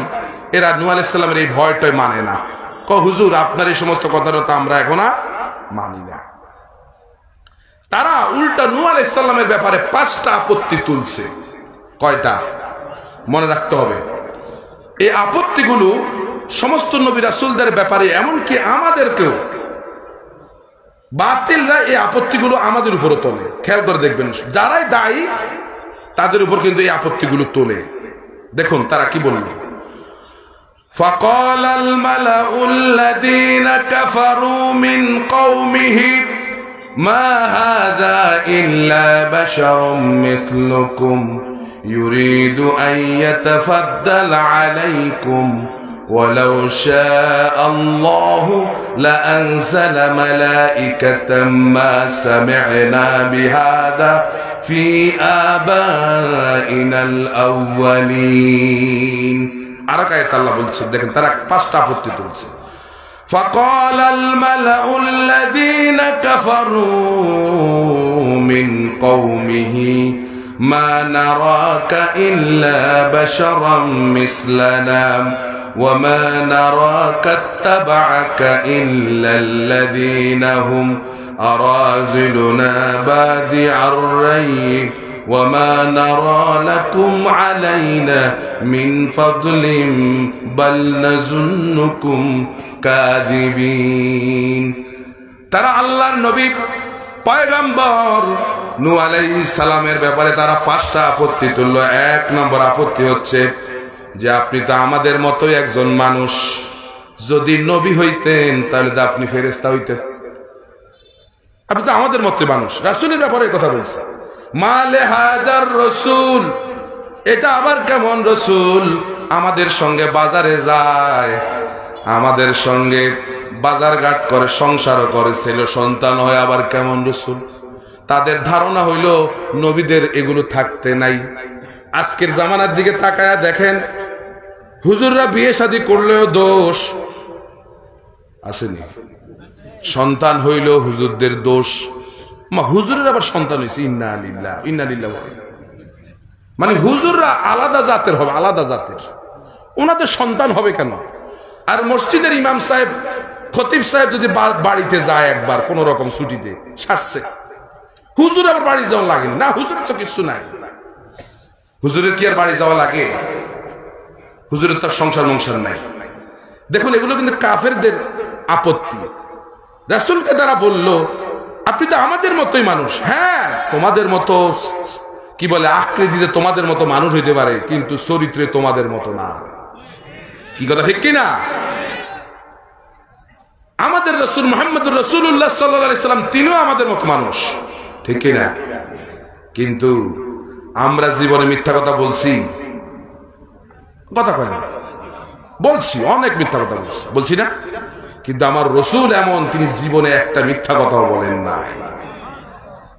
রাসূলের কাছে আল্লাহ পাকের ওহী আসতো, আমাদের কাছে কি ওহী আছে? রাসূল সর্বোচ্চ চরিত্রের অধিকারী, ওয়া ইন্নাকা লাআলা খুলুকিন আযীম। তাহলে রাসূলের মধ্যে আমাদের মধ্যে পার্থক্য আছে না? এখন এরা 1 নম্বর আপত্তি তুলল, যদি রাসূল হইতেন তাহলে তো আপনি ফেরেশতা হইতেন। 2 নম্বরে এরা আপত্তি তুলল, আপনার অনুসারী যারা, যারা আপনার কথা শুনে, যারা আপনার কথা মতো চলে, অনুসারী এরা হইল আমাদের এলাকার সবচেয়ে দুর্বল লোকটা, যে গরিব অসহায় বেড়া নেয় ঘরের, এরাই আপনার অনুসরণ করে। কই কোন নেতারা তো আপনি অনুসরণ করতে দেই না, শিল্পপতি আপনার অনুসরণ করে না, টাকাওয়ালা আপনার অনুসরণ করে না, ওই যে ফকির গরিব মিসকিন গুলোই তা আপনার অনুসরণ করে। 3 নম্বরে তারা আল্লাহর নবী নূহ আলাইহিস সালামের ব্যাপারে 3 নম্বর যে আপত্তিটা তুলল, তারা বলল, এই জাতির উপর তো আপনার কোনো প্রাধান্য আমরা দেখছি না, কেউ তো আপনারে মানে না, সুতরাং আমরা কেন আপনারে মানব। 4 নম্বরে তারা যে আপত্তিটা তুলল, তারা 4 নম্বর আপত্তি তুলেছে, আপনি যে কথাগুলো বলছেন এগুলো তো আমাদের বাপ দাদাদের রীতি বিরোধী, অর্থাৎ আমাদের বাপ দাদাদের বিরুদ্ধে আপনি কথা বলছেন। আমরা আমাদের বাপ দাদাদেরকে এগুলোর পূজা করতে দেখছি, এজন্য আমরা করি, আর আপনি এগুলোর বিরুদ্ধে কথা বলছেন। 5 নম্বরে আল্লাহর নবী নূহ আলাইহিস সালামের ব্যাপারে এরা যে আপত্তিটা তুলল, এটা হলো, আমরা তো দেখতে পাচ্ছি আপনার মধ্যে নেতৃত্বের লোভ আছে, আপনি নেতৃত্ব লোভী, এরকম আমাদেরকেও বলেনি, কথা বলেন, আমাদেরকে বলেনি, আমাদেরকে এরকম কথা বলে যে আপনার মধ্যে নেতৃত্বের লোভ আছে, এই জন্য আপনি মানুষদেরকে এই দাওয়াত দেন। নূহ আলাইহিস সালামকে এই 5টা আপত্তি তারা দিয়েছে। এখন নূহ আলাইহিস সালাম প্রত্যেকটা আপত্তির জবাব দিলেন। তিনি বললেন, 1 নম্বর, আল্লাহ রাব্বুল আলামিন আমাকে নবী করে পাঠিয়েছেন, নবী কোন ফেরেশতাদের মধ্য থেকে হয় না, নবী হয় মানুষের মধ্য থেকে, যেহেতু মানুষের কাছে নবী পাঠান, আর মানুষের সমস্যা সমাধানের জন্য মানুষের মধ্য থেকেই নবী দেওয়া হয়।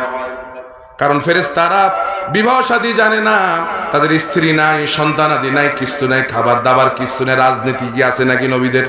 ফেরেশতাদের কি রাজনীতি আছে? আছে? এখন দেখেন, স্বামী স্ত্রী তো ফেরেশতাদের মধ্যে নাই।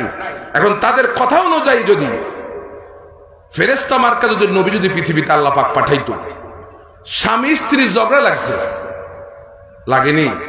এই সুজানগরবাসী, স্বামী স্ত্রী মারামারি লাগে আপনাদের এলাকায় কি বেশি না কম? মায়ের খায় কারা আর দেয় কারা? মানে কম লাগে না? আলহামদুলিল্লাহ, বলে কম লাগে। আমার ভাই কইতেছে যে মারামারি কম হয়, আলহামদুলিল্লাহ। এগুলা দিনের তাসির, এগুলি কোরআনের মাহফিলের তাসির।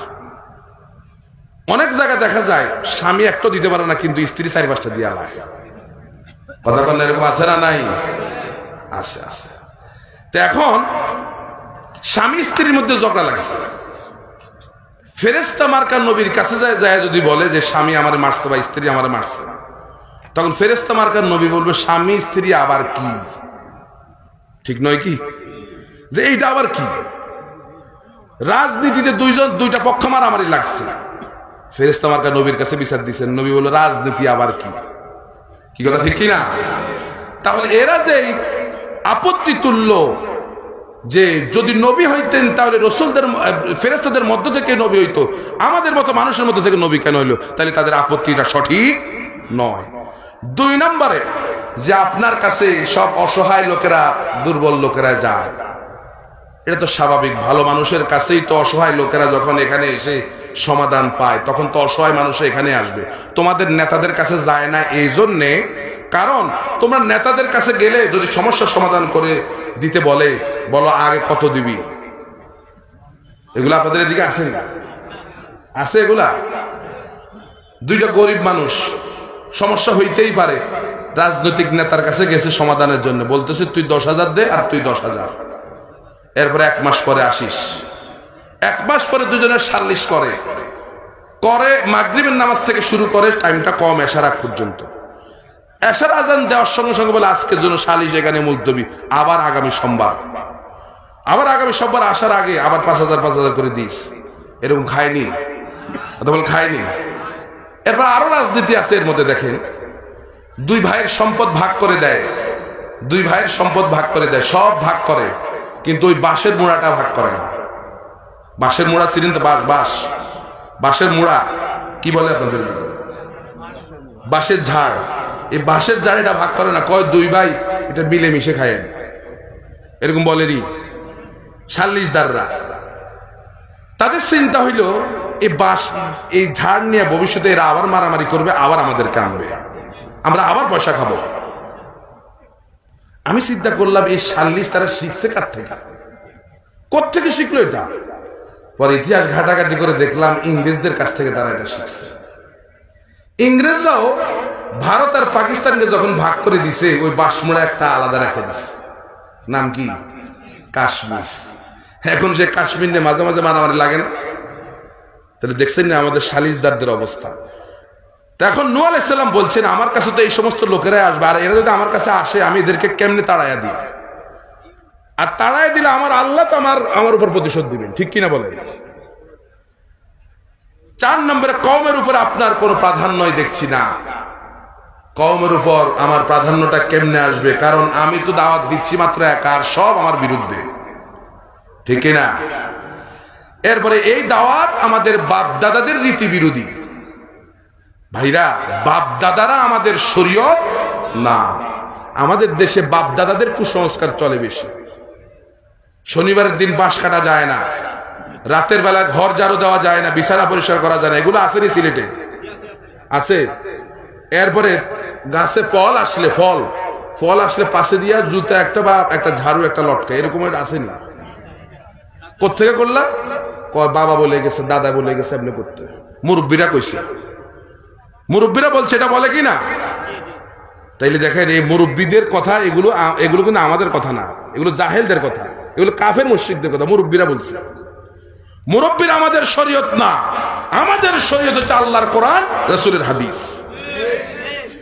এরপরে ছোটবেলায় আমরা দেখতাম এটা, বাচ্চার দাঁত ওঠার সময় ওই যে পুকুরের পাড়ে নিয়ে যায়, বলতে ইঁদুর মামা তোমার চিকন দাঁত দিয়ে আমার মোটা দাঁতটা দাও, তোমার চিকন দাঁত দিয়ে আমার মোটা দাঁত নাও। ইঁদুরের জীবনও দাঁত দিতে পারবে? ইঁদুরের কাছে দাঁত চায় মুসলমানের সন্তান। আবার ছোট্ট বাচ্চা হলে মহিলারা এ কপালের মধ্যে এরকম কালো টিপ একটা জোরে মারে দেয়নি? কথা বলেন না? দেয় কেন? নজর যেন না লাগে। তাহলে এই টিপে, তার ধারণা হলে টিপে তাকে নজর থেকে বাঁচাই দেওয়া। কথা বলেন না? তাহলে এই সমস্ত কুসংস্কার গুলো আমাদের সমাজে আছে, এগুলো বাপদাদাদের রীতি আছে, এখন আমি যদি এই কথাগুলোর বিরুদ্ধে বলতে যাই তাহলে আপনি কি বলবেন যে হুজুর আপনি আমাদের বাপ দাদাদের রীতি বিরোধী কথা বলছেন? আর যদি আপনি এটা বলেন তাহলে আপনি কাফের মুশরিকদের মতো কথা বলছেন। কি ঠিক কিনা? ঠিক কিনা? তাহলে তাদের এই আপত্তিও কোনো আপত্তি না। এরপরে আপনি নেতৃত্ব লোভী, আপনি নেতৃত্ব পাওয়ার আশা এগুলো করছেন। তিনি বললেন ওয়া কওমি লা আসআলুকুম আলাইহি মালা ইন আজরিয়া ইল্লা আলা রাব্বিল আলামিন। হে আমার জাতি, আমি তোমাদের কাছে কিছুই চাই না, কোনো পয়সা কিছুই আমি তোমাদের কাছে চাই না, কোনো প্রতিদানও আমি তোমাদের কাছে চাই না। আমার প্রতিদান তো আল্লাহ রব্বুল আলামিনে আমাকে দেবেন। এই যে দাওয়াত দিয়েছেন তিনি 950 বছর কোনো বিনিময় ছাড়া, তিনি তাদেরকে বলছেন আমার নেতৃত্বের লোভ থাকলে তো আমি তোমাদের কাছে বিনিময় চাইতাম, যে আমি তোমাদেরকে দাওয়াত দিচ্ছি তোমরা আমার ভোট দাও, তোমরা আমার নেতৃত্ব মেনে নাও, এটা বলতাম না। আমি এটা বলি নাই, আমি তোমাদের কাছে কিছু চাই না, আমি চাই কার কাছে? এই 5টা আপত্তি সে জাতির লোকেরা তুলছে। নূহ আলাইহিস সালামের এই দাওয়াতের জিন্দেগির ফলশ্রুতিতে কি হলো?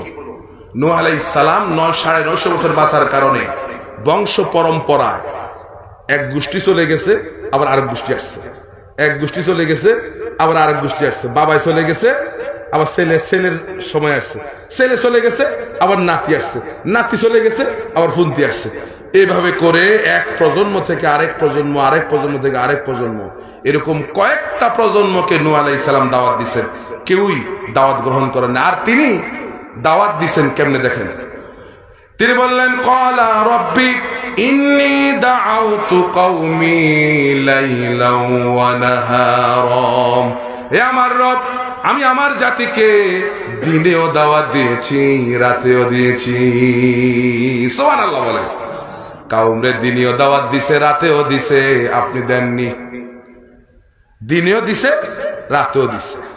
একটা মুহূর্তের জন্য তিনি খালি ছিলেন না, প্রতিটা মুহূর্তই মানুষদেরকে বুঝাইছে, হে আমার জাতির লোকেরা, আল্লাহর গোলামি করো, আল্লাহর গোলামি করো, এগুলোর মূর্তি ছেড়ে দাও, এগুলোর পূজা ছেড়ে দাও, এগুলো তোমার কোনো উপকার করতে পারবে না, এগুলো তোমার কোনো উপকার করতে পারবে না। এতগুলো হাত, এগুলো কি কোনো উপকার করতে পারে মানুষের? ওই যে এক সাহাবী ইসলাম কবুল করার আগে সে একটা মূর্তি নিয়ে সবসময় হাঁটতো। একদিন এই মূর্তিটা ভাঙা অবস্থায় রাসূলের দরবারে গিয়ে হাজির, বলল, ইয়া রাসূলুল্লাহ, আমার সঙ্গে যে মূর্তিটি দেখছেন এটি হচ্ছে আমার খোদা, আমি যেখানে যাইতাম এটারে সঙ্গে নিয়ে যাইতাম। একদিন আমি হাঁটছিলাম, হঠাৎ আমার পেশাবের ব্যাগ হইছে। কি ধরছে? পেশাব। চিন্তা করলাম অমন জায়গায় তো খোদারে নেওয়া যায় না, এই জন্য রাস্তার পাশে দাঁড় করায় গেলাম পেশাব করতে। পেশাব করে এসে দেখি খোদার পুরা শরীর ভিজা। চিন্তা করলাম খোদার শরীর ভিজা হবে কেন? নিশ্চয়ই কোনো বরকতের পানি টানি হবে হয়তো। এই জন্য জিহ্বা দিয়ে গোটা শরীরটা চেটে খাইতে লাগলাম। জিহ্বার মধ্যে নোনা নোনা ভাব, অ্যাসিডের মতো ঝারঝার অবস্থা। চিন্তা করলাম বরকতের পানি এমন হবে কেন? দূরে তাকায়া দেখি একটা কুকুর দাঁড়ায় আছে, আর তার নিচের থেকে বাড়ি পড়তেছে। ইয়া রাসূলুল্লাহ, আমার মেজাজটা এমন গরম হইছে যে তুই কুকুরের পেশাব থেকে নিজেরে তুই বাঁচাইতে পারস, তুই আমারে বাঁচাইবি কেমনে? কি ঠিক কিনা? আপনারা হাসতেছেন। এ ঠিক আল্লাহর রাসূল এভাবে হাসতেছিল। হাদিস, আল্লাহ রাসূল হাসছিল। এখানে হাসতে সওয়াব হবে, হাসেন সওয়াব হবে। আলহামদুলিল্লাহ কল। এমন সময় আকাশ থেকে আরশে আজিম থেকে আল্লাহ রাব্বুল আলামিন জিবরাইলকে পাঠিয়ে দিয়েছেন, যাও আমার বন্ধুর কাছে গিয়া বলো। জিবরাইল আমিন এসে বলতেছে, ইয়া রাসূলুল্লাহ আরো হাসেন। আল্লাহও হাসতেছে। আল্লাহু আকবার। এতগুলো হাত, একটা হাত দিয়েও তাদের আল্লাহ বলেন এদের নাকের উপর মাছি বসে থাকলো, একটা মাছি তাড়াবার সে ক্ষমতা এদের নাই।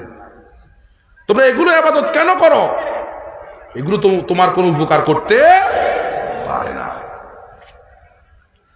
প্রিয় ভাইরা আমার, নূহ আলাইহিস সালাম বললেন, ও আমার রব, আমি তাদেরকে দিনেও দাওয়াত দিয়েছি, রাতেও দাওয়াত দিয়েছি, এখন অবস্থা এমন হয়েছে, ফালাম ইয়াজিদহুম দুআই ইল্লা ফিরারা। এখন অবস্থা এমন হয়েছে, এরা আমাকে রাস্তায় দেখলে, এরা আমাকে দেখে এরা পালিয়ে যায়। আমি যেন চোর, আমি যেন সন্ত্রাস, আমি যেন না জানি কোন ডাকাত, এরা আমারে দেখলেই এদের পলায়ন প্রবণতাটা বেড়ে যায়, এরা আমাকে দেখলেই পালিয়ে যায়। আর আয়াতে আল্লাহ বলেন, এরা যখন নূহ আলাইহিস সালামকে রাস্তার মধ্যে দেখতো, এভাবে কাপড় দিয়ে তাদের চেহারাটাকে ঢেকে ফেলতো। কষ্ট কম দেয় না আল্লাহর নবীরা। তারা চিন্তা করেন, জমানার শ্রেষ্ঠ মানুষরাই তো নবী হয়, কি ঠিক কিনা? জমানার শ্রেষ্ঠ মানুষরাই তো নবী হয়। আপনাকে দেখে যদি আপনার বাজারের আপনার পরিচিত লোকেরা যদি সরে যায়, আপনার পরিচিত লোকরা, আপনার বন্ধু আপনাকে দেখে সরে যাচ্ছে, আপনি দেখছেন যে আপনার দেখে সরে গেছে, আপনাকে দেখে মুখটা কাপড় দিয়ে ঢেকে ফেলছে, আপনার কাছে কি ভালো লাগবে? কথা বলেন না, ভালো লাগবে ভাই? তা আপনি যে দাড়ি হতে চান, এগুলো সব মাথায় রেখে আপনাকে দাড়ি হওয়া লাগবে, কি ঠিক কিনা? ঠিক কিনা? নূহ আলাইহিস সালাম বলতেছে, আল্লাহ এরা আমাকে দেখে পালিয়ে যায়, এরা আমাকে দেখে কাপড় দিয়ে মুখ ঢেকে ফেলে, আমি রাত দিন এদেরকে দাওয়াত দিচ্ছি, কিন্তু এরা আমার দাওয়াত গ্রহণ করছে না। তারা শুধু দাওয়াত তো গ্রহণ করে নাই, এবার তারা হুমকিও দিচ্ছে নবীকে। তারা বলল, ক্বালু লাইন লাম তানতাহি ইয়া নূহ লাতাকুনান্না মিনাল মারজুমিন। হে নূহ, ও হে নূহ, তুমি যদি এই দাওয়াত বন্ধ করে না দাও, তাহলে পাথর মেরে তোমার মাথা, তোমার মস্তক চূর্ণ বিচূর্ণ করে ফেলবো। ওই যে বলছিলাম, একদিন তো তারা আল্লাহর নবী নূহ আলাইহিস সালামকে মারতে মারতে জমিনের মধ্যে শোয়ায় ফেলছে। পাথর দিয়েও আল্লাহর নবীকে তারা আঘাত করেছিল, কিন্তু আল্লাহর নবী নূহ আলাইহিস সালাম 1 সেকেন্ডের জন্য রাস্তা থেকে সরে গেছেন। বিশ্ব নবী, শ্রেষ্ঠ নবী, নবীদেরও নবী, আপনার আমার ঈমান যাকে কেন্দ্র করে সে বিশ্ব নবী যখন তায়েফে দাওয়াত দিতে গেছে, তায়েফের লোকেরা আগের থেকে জানছে মুহাম্মদ সাল্লাল্লাহু আলাইহি সাল্লাম দাওয়াত দিতে এসেছে। নেতারা লোকদেরকে আগের থেকে ঘোষণা দিয়ে দিল, তায়েফে একটা পাগল আসছে, খবরদার তার সঙ্গে ভালো ব্যবহার করা যাবে না। আল্লাহর নবী তায়েফের সরু রাস্তা দিয়ে হাঁটতেছেন, তারা ছোট্ট ছোট্ট বাচ্চাগুলোকে লেলিয়ে দিছে রাসূলের গায়ের উপর পাথর মারার জন্য। বাচ্চাগুলো 2 পাহাড় থেকে বিশ্ব নবীর উপর বৃষ্টির মতো পাথর নিক্ষেপ শুরু করে দিল। রাসূলের পবিত্র চেহারা পাথরের আঘাতে লাল হয়ে গেছে, রক্ত বের হয়ে গেছে। রাসূল জমিনের মধ্যে পড়ে গেলেন, বেহুশ হয়ে গেলেন। তায়েফের কাফেরেরা বিশ্ব নবীকে আবার সেখান থেকে উঠালেন, আবার হাঁটালেন, আবার পাথর মারলেন।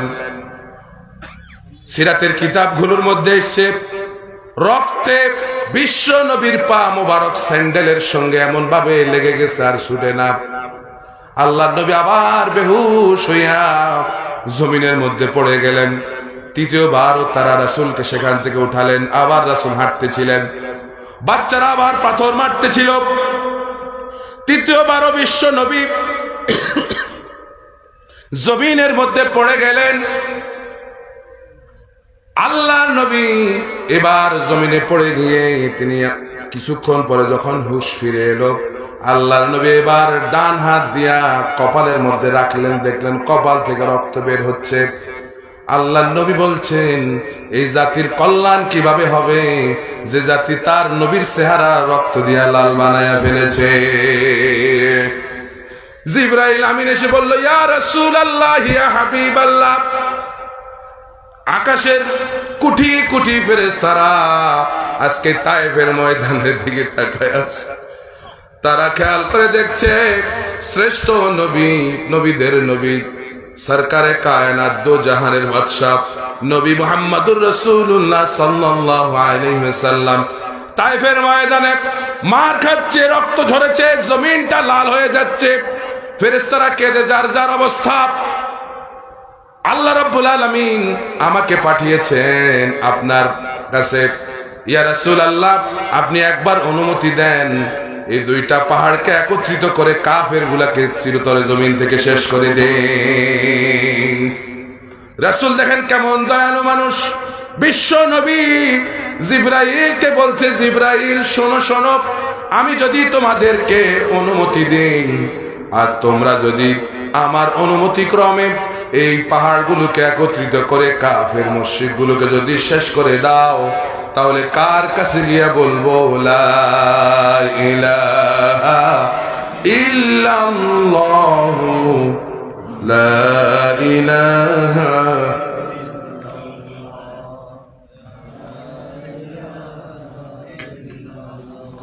লা ইলাহা ইল্লাল্লাহু মুহাম্মাদুর রাসূলুল্লাহ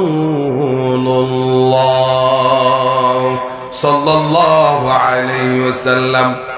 গোটা বিশ্ব অবাক। এত কঠিন নির্যাতনের পরেও রাসূলের ভেতরে এক মুহূর্তের জন্য প্রতিশোধ পরায়ণতা রাসূলের মধ্যে আসে না। ইনি তো বিশ্ব নেতা। বিশ্ব নেতা তো তাদেরকে বলা হয়, এদেরকেই তো বিশ্ব নেতা বলা হয়। এই জন্য আমরাও প্রতিশোধ পরায়ণ হব না। আমরা আঘাত খাবো, তারপরে জবাব দেব। ঠিক কিনা বলেন? ইসলামের রীতি এটা। ইসলাম কাউকে আগে আঘাত করে না। ইসলাম আগে কাউকে আঘাত করে না, আগে আঘাতপ্রাপ্ত হয় তারপরে জবাব দেয়। ঠিক কিনা? আমরা কি এই নীতি মানতে পারবো সবাই? আল্লাহ কবুল করুক বলে আমি। এবার নূহ আলাইহিস সালাম আল্লাহর দরবারে দোয়া করলেন, রব্বিগফির লিকাওমি আন্নাহুম লা ইয়ালামুন। দেখেন নবী কত দয়ালু, আল্লাহর কাছে দোয়া করে, রব্বুল আলামিন আমার জাতিকে তুমি মাফ করে দাও, কারণ এরা জানে না, এরা বুঝে না আমি যে তোমার নবী, আমি যে তোমার রাসূল। এরা বুঝতে পারে না, এরা জানে না, এরা বুঝে না, এরা জাহেল মানুষ, এরা আমাকে চিনতে পারে নাই। আমি যে তোমার নবী, এরা আমাকে চিনে নাই। ঠিক কিনা? তিনি তাদের জন্য দোয়া করলেন। অবশেষে আল্লাহ রাব্বুল আলামিন হযরতে নূহ আলাইহিস সালামকে এবার সাফ জানায়া দিলেন, আন্নাহু লা ইউমিনা মিন কওমিকা ইল্লা মান ক্বাদ আমানা। হযরতে নূহ আলাইহিস সালাম বললেন, তাকে আল্লাহ রাব্বুল আলামিন বললেন, ও আমার নবী শোনো শোনো, ইত্যবৎসরে যারা তোমার উপর ঈমান এনেছে এখানেই শেষ, আর কেউ ঈমান আনবে না, আর কেউ ঈমান আনবে না। জানায় দিবেন কে? সুতরাং ফালা তাবতাইস বিমা কানু ইয়াফআলুন। ও আমার নবী, এদের ব্যবহারে তুমি নিরাশ হয়ো না, কষ্ট পায়ো না, কারণ আমি আল্লাহ জানায়া দিছি আর কেউ ঈমান আনবে না। ইত্যবৎসরে জানা গেল ৮০ জন মাত্র ঈমান এনেছে। কয়জন? এবার নূহ আলাইহিস সালাম যখন রব্বুল আলামিনের কাছে জানতে পারলেন আর কেউ ঈমান আনবে না, এবার নূহ আলাইহিস সালাম আল্লাহকে বলছে, ক্বালা রব্বিনসুরনি বিমা কাযযাবুন। এবার নূহ আলাইহিস সালাম বলতে, আমার রব আমাকে আপনি সাহায্য করুন, কারণ এরা আমাকে মিথ্যা বলে প্রতিপন্ন করেছে। ফাফতাহ বাইনি ওয়া বাইনাহুম ফাতহা ওয়া নাজ্জিনি ওয়া মান মাইয়া মিনাল মুমিনিন। আমাদের মাঝে আর তাদের মাঝে চূড়ান্ত ফয়সালা এবার আপনি করে দেন, আর আমার সঙ্গে যে সমস্ত মুমিনরা আছে তাদেরকে আপনি নাজাত দিয়ে দেন। সুবহানাল্লাহ। নূহ আলাইহিস সালাম আল্লাহর কাছে আরো দোয়া করলেন। কি দোয়া? এই দোয়া কিন্তু আমাদেরও হওয়া লাগবে। দোয়াটা ভালো করে খেয়াল করেন। নূহ আলাইহিস সালাম আল্লাহর কাছে দোয়া করছে। দোয়াটা বিখ্যাত দোয়া, সবার মুখস্থ করা করবেন। এই দোয়াটা এখন থেকে বেশি বেশি করে দোয়াটা করা লাগবে। নূহ আলাইহিস সালাম দোয়া করলেন, وقال نوح رب لا تذر على الأرض من الكافرين ديارا। নূহ আলাইহিস সালাম আল্লাহর কাছে দোয়া করলেন, রব্বুল আলামিন দেশের একজন কাফের কেউ আপনি আর বাঁচায় রাখেন না। দোয়া করছে কে? নবী নূহ আলাইহিস সালাম দোয়া করছে। নবীদের দোয়া কবুল হয়? এই আপনি যেভাবে বলছেন মনে হয় না, মনে হয় নবীদের দোয়া কবুল হয়? তারা তো মুস্তাজাবুদ দাওয়া, হাত উঠাতে দেরি আল্লাহ পাক দোয়া কবুল করতে দেরি না। নূহ আলাইহিস সালাম আরো বললেন, ইন্নাকা ইন তাদারহুম ইউদিল্লু ইবাদাকা ওয়ালা ইয়ালিদু ইল্লা ফাজিরান কাফফারা। আপনি যদি এদেরকে বাঁচায় রাখেন তাহলে এরা দেশের মধ্যে দুইটা কাজ করবে। কয়টা কাজ? কয়টা? সবাই বলেন কয়টা কাজ করবে? আপনি যখন জেনে গেছেন যে এরা আর হেদায়েত প্রাপ্ত হবে না, তখন নূহ আলাইহিস সালাম আল্লাহর কাছে দোয়া করছে আর বলছে এরা যদি বেঁচে থাকে, জালিমরা যদি বেঁচে থাকে, কয়টা কাজ করবে? দুইটা। খুব খেয়াল করতে হবে। এক নম্বর হচ্ছে ইউদিল্লু ইবাদাকা, এরা আপনার বান্দাদেরকে পথভ্রষ্ট করে দেবে। যে কয়জন ইমানদার হয়েছে এদেরকেও বিভিন্ন লোভ লালসা দিয়া কি করে দেবে? পথভ্রষ্ট করে দেবে। দেখেন না আমাদের দেশে তেমন বড় ইমাম সাহেবও কিন্তু পথভ্রষ্ট হয়ে গেছে। কথা বলেন না কেন? কথা বলেন না কেন? হয়েছে না পথভ্রষ্ট? বলছে না শাহবাগে যায় বলতেছে আমি এটাকে ইবাদত মনে করি। নাউজুবিল্লাহ বলছে কি না? কত বড় ইমাম সাহেব নাস্তিকদের কাতারে দাঁড়ায় আমি ইবাদত মনে করি। তাইলে নূহ আলাইহিস সালাম বলছে এদেরকে যদি আপনি বাঁচায় রাখেন এরা আপনার ইমানদার বান্দাদেরকেও পথভ্রষ্ট করে দেবে। শুধু তাই না, ওয়ালা ইয়ালিদু ইল্লা ফাজিরান কাফফারা, আর এদের পেট থেকে যারা হবে সবগুলো ডিপজল মার্কা হবে। কোন মার্কা? ডিপজল মার্কা। মানে সবগুলো এই ওই জাতের হবে।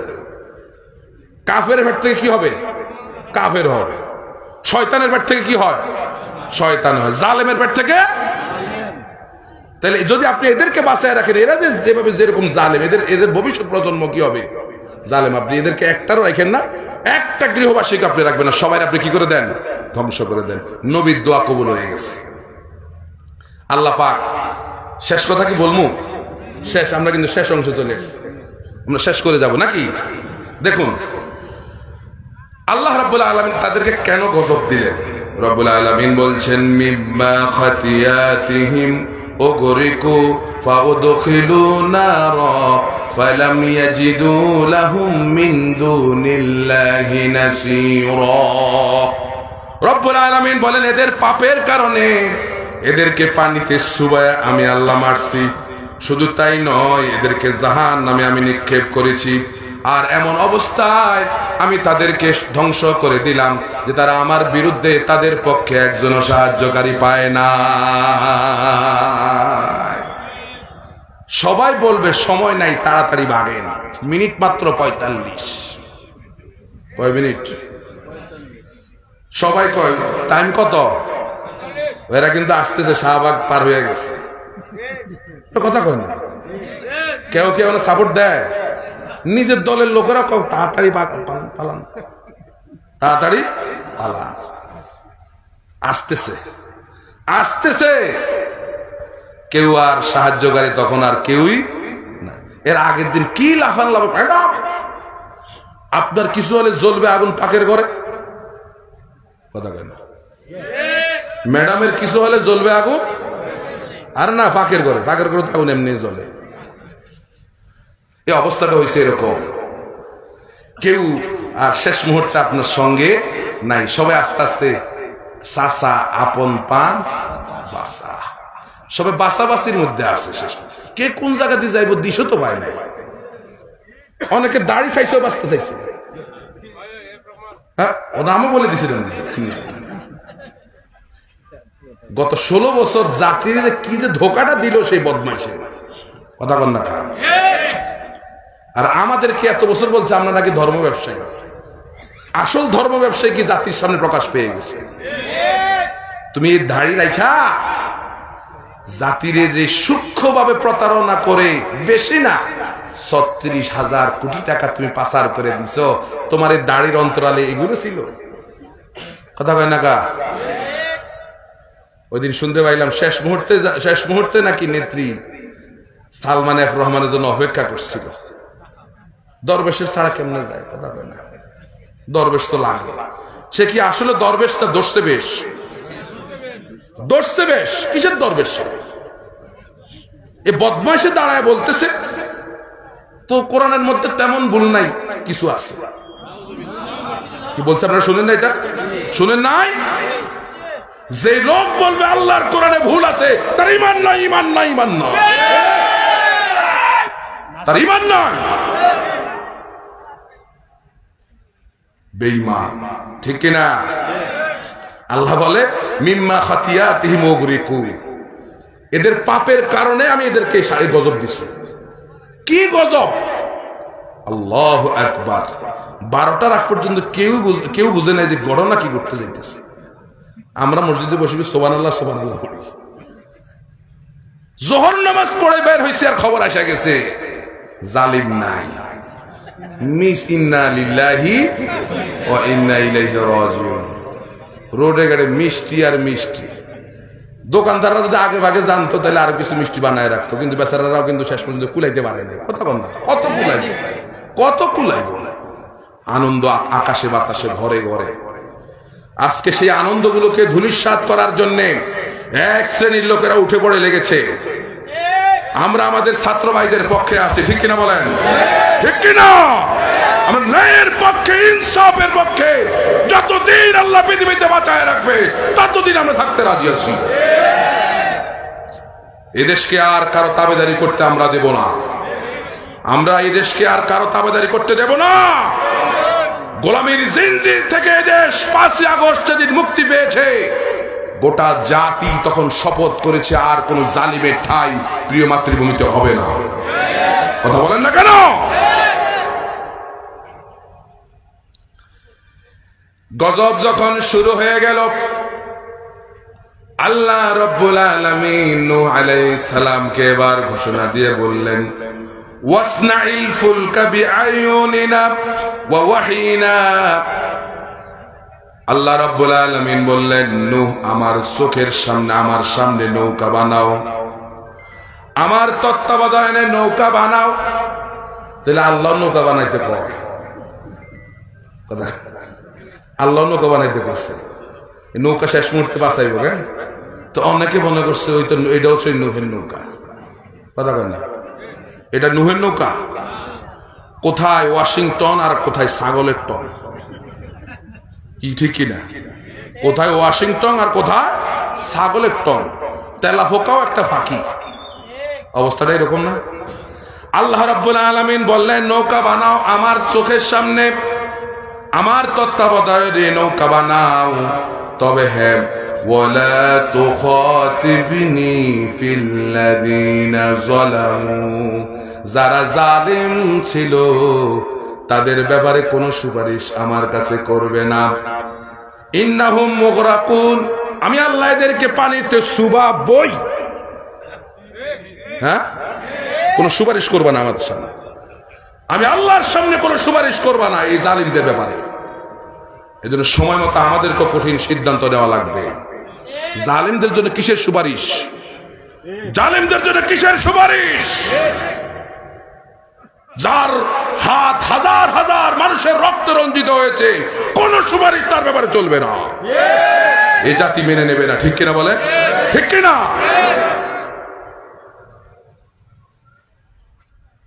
আল্লাহ রাব্বুল আলামিন বলেন, নূহ আলাইহিস সালাম যখন নৌকা বানাচ্ছিলেন, ওয়াসনাউল ফুলকা ওয়া কুল্লামা মাররা আলাইহি মালাউম মিন কওমিহি সাখিরু মিনহু।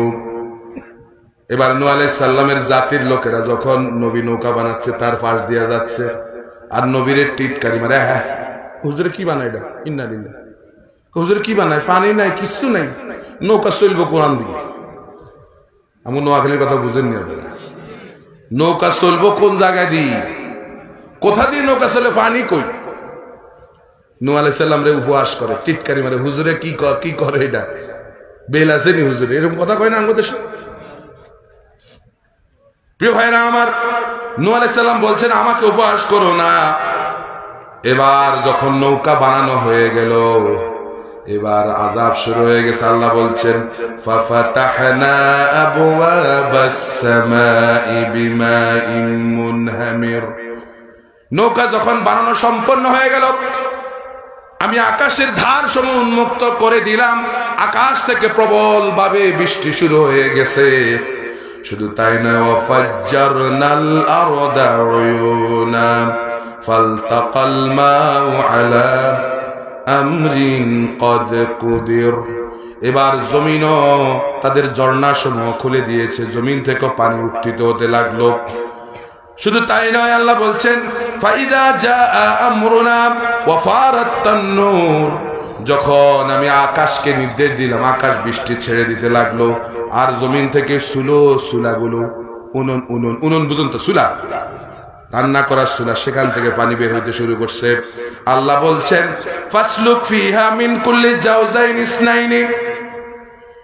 এই নৌকার মধ্যে এক জোড়া করে নৌকার মধ্যে উঠান। নৌকাটা কিন্তু ছোট ছিল না। আল বেদায়া নেহায়ের মধ্যে হাফিজ ইবনে কাসির রাহিমাহুল্লাহ তিনি ইবনে আব্বাস থেকে হাদিস নকল করে, সেখানে লেখেন নৌকাটা ছিল 1200 হাত।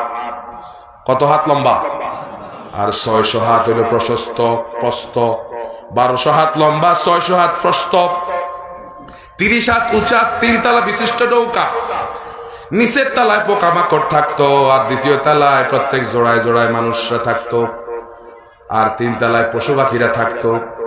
এভাবে করে নৌকা আল্লাহ পাক সৃষ্টি করে দিলেন নূহ আলাইহিস সালামের মাধ্যমে। ওই নৌকা একদিন 2 দিন নয়, 120 দিন 4 মাস যাবত নৌকা পানির উপর ভেসেছে। আল্লাহ বলেন জোড়ায় জোড়ায় নৌকার মধ্যে উঠাও। ওয়ামান আমানা ওয়ামা আমানা মাহু ইল্লা কলিলা। আর যারা ঈমান এনেছে তাদেরকে ওই নৌকার মধ্যে উঠাও, আর ওই সংখ্যাটা বেশি না, মাত্র 80 জন। আল্লাহ পাক বলেন ওয়াহামালনাহু আলা যাতি আলওয়াহি ওয়া দুসুর। আমি নূহ আলাইহিস সালামকে কাঠ এবং পেরেগে মিশ্রিত নৌকার কাঠ এবং পেরেগে মিশ্রিত নির্মিত নৌকার মধ্যে উঠালাম। এই নৌকায় উঠে নূহ আলাইহিস সালাম এক মুহূর্ত দেরি করলেন না, দোয়া করলেন আল্লাহর কাছে, ওয়াকাল আরকাবু ফিহা বিসমিল্লাহি মাজরিহা ওয়া মুরসাহা ইন্না রাব্বি লাগফুরুর রহিম। এই নৌকা ছুটছে এবং এটার স্থিতি কার নামে? কার নামে? আল্লাহর নামে। এবং আমার রব অবশ্যই ক্ষমা করে দেন, তিনি অত্যন্ত দয়ালু। প্রিয় ভাইরা আমার, নৌকা চলতে লাগলো। আল্লাহ বলেন ওয়াহিয়া তাজরি বিহিম ফি মাউজিন কাল জিবাল। এই নৌকাটা এক একটা ঢেউ যেন পাহাড়ের উপর দিয়ে আসছে, এরকম ঢেউয়ের উপর দিয়ে নৌকা চলছে। আল্লাহ বলেন তখন ওয়ানাদা নূহ ইবনাহু ওয়া কানা ফি মাউজিলিন। যখন নূহ আলাইহিস সালাম তার সন্তানকে ঢেউয়ের উপর দেখতে পেলেন, নূহ আলাইহিস সালাম সন্তানকে বললেন ইয়া বুনাইয়া আরকাব মা'না। হে আমার সন্তানে, আমার কলিজার টুকরা সন্তান। কোনটা? ওই কেনান, যে তার উপর ঈমান আনে নাই। দেখেন বাবা, যত কিছুই হোক, তিনি নবী হোক, তিনি তো একজন বাবা, সন্তানের প্রতি মায়া তো আছে।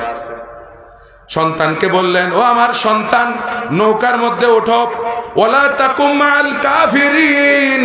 খবরদার কাফেরদের অন্তর্ভুক্ত হয়ো, যারা আমার বিরুদ্ধে গেছে তাদের অন্তর্ভুক্ত হয়ো না, নৌকার মধ্যে ওঠো।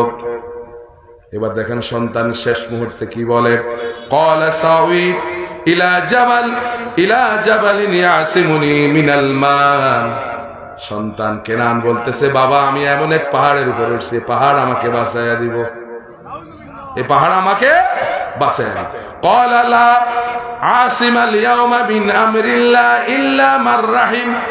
আল্লাহ রাব্বুল আলামিন বলছেন, নূহ আলাইহিস সালাম সন্তানকে বলছেন, সন্তান আজকে আল্লাহর রহমত ছাড়া কেউ তোমাকে বাঁচাইতে পারবে না। এই বাপ এবং ছেলের কথোপকথন ঠিক এই মুহূর্তে আল্লাহ বলছেন ওয়াহালা বাইনাহুমাল মাউজু ফাকানা মিনাল মুগরাকিন। ঠিক এই মুহূর্তে এই পাহাড়ের উপর দিয়ে একটা ঢেউ আসছে। ঢেউ আইসাই কলিজার টুকরা ছোট্ট সন্তানকে বাপ এর মাঝখান থেকে সরাই ফেলছে। এখন ঢেউ সন্তানকে ঢেউয়ের মধ্যে ঢুকাই ফেলছে। এখন নূহ আলাইহিস সালাম সন্তানকে আর দেখছে না। এবার নূহ আলাইহিস সালাম আল্লাহর ডাক দিয়ে বলতেছে ওয়ানাদা নূহুর রাব্বাহু ফাকালা রাব্বি ইন্না ইবনি মিন আহলি ওয়া ইন্না ওয়া'দাকাল হক ওয়া আনতা আহকামুল হাকিমিন। নূহ আলাইহিস সালাম বলতেছে আমার রব, এটা আমার সন্তান, এটা আমার পরিবার, আমার পরিবার, আর তোমার ওয়াদাও সত্য, আর তুমি হচ্ছেন একমাত্র বিচারক। এবার আল্লাহ বলেন ক্বালা ইয়া নূহু ইন্নাহু লাইসা মিন আহলিকুম, তুমি একে তোমার সন্তান বলতে পারো, কিন্তু আমি আল্লাহ বলছি এ তোমার পরিবারের লোক না। আল্লাহু আকবার। নূহ আলাইহিস সালাম বলতেছে আমার সন্তান, আল্লাহ কয় না তোমার সন্তান না, এটা তোমার সন্তানে তোমার মানত, আমি আল্লাহকে মানত, এটা তোমার সন্তান না। এখান থেকে জাতির জন্য বিরাট শিক্ষা আছে। সন্তান যদি বিপদগামী হয়ে যায় তখন বাবা যতই সন্তানকে আপন করুক, কিন্তু আল্লাহর দৃষ্টিকোণ থেকে সেই বাবার সন্তান হতে পারে না।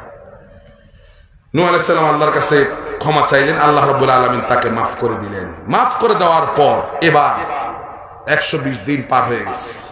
আল্লাহ বলছেন ওয়াকিলা ইয়া আরদু বলাই, জমিন তুমি তোমার পানি সব শুচে নাও, ওয়া সামা আকলিই, আসমান তুমিও পানি বৃষ্টি বর্ষণ তুমিও বন্ধ করে দাও। জমিনও পানি শুচা শুরু করে দিয়েছে, আকাশ থেকে বৃষ্টি বন্ধ হয়ে গেছে।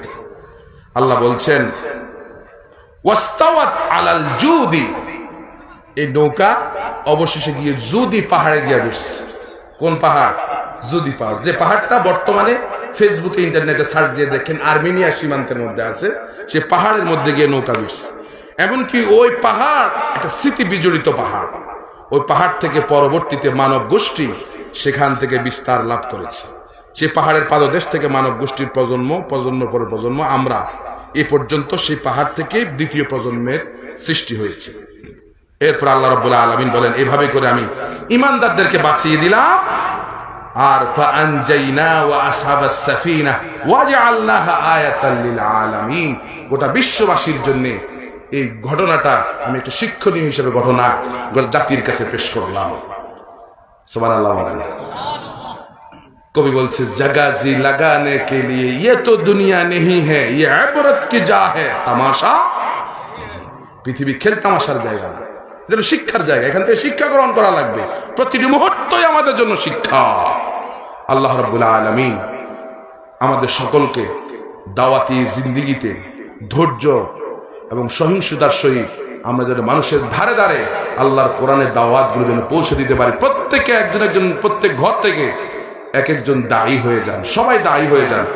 আগে ঘর ঠিক করে তারপর বাহিরে মানুষদেরকে দাওয়াত দেন। সবাইকে এই আন্দোলনে সামিল করুন। আল্লাহ রাব্বুল আলামিন আমাদের সকলকে একটি সুখী সমৃদ্ধ এবং দুর্নীতিমুক্ত একটি সমাজ যেন আমরা প্রতিষ্ঠিত করতে পারি। এই জন্য সৎ এবং যোগ্য নেতৃত্বের দরকার, ঠিক কিনা? সেরকম সৎ এবং যোগ্য নেতৃত্বের মাধ্যমে একটি সুন্দর সমাজ যেন আমরা প্রতিষ্ঠিত করতে পারি, এবং সে সুন্দর সমাজ প্রতিষ্ঠায় এই যে ইসলামী সমাজ কল্যাণ পরিষদ সুজানগর তারা যেন অগ্রণী ভূমিকা পালন করতে পারে এই অঞ্চলে। আল্লাহ রাব্বুল আলামিন এই সমাজ এই পরিষদকে যেন আল্লাহ পাক কবুল ও মঞ্জুর করে নেয়। আকুলু কাওলি হাদা ওয়াস্তাগফিরুল্লাহ লি ওয়া লাকুম ওয়া লিসাইরিল মুসলিমিনা মিন কুল্লি জামবিন ফাস্তাগফিরুহু ইন্নাহু হুয়াত তাওয়াবুর রহিম। ওয়াসসালামু আলাইকুম ওয়া রাহমাতুল্লাহি ওয়া বারাকাতুহু।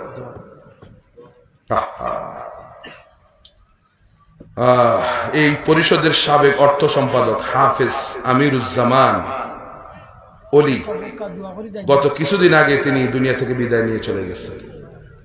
গত বছর গত ইয়েতে যখন আমি ছিলাম তখন ছিল, আজকে তিনি দুনিয়া থেকে বিদায় নিয়ে চলে গেছেন। রব্বুল আলামিন যেন তার কবরটাকে জান্নাতের বাগান বানায় দেয়, বলি আমিন। আল্লাহুম্মা আমিন। أعوذ بالله من الشيطان الرجيم بسم الله الرحمن الرحيم الحمد لله رب العالمين والعاقبة للمتقين ولا عدوان إلا على الظالمين والصلاة والسلام على أشرف المرسلين سيدنا محمد وعلى آله وأصحابه أجمعين. ربنا ظلمنا أنفسنا وإن لم تغفر لنا وترحمنا لنكونن من الخاسرين. ربنا اغفر لنا ولوالدي وارحمهما كما ربياني صغيرا. اللهم اجعل قبورهم روضة من رياض الجنة.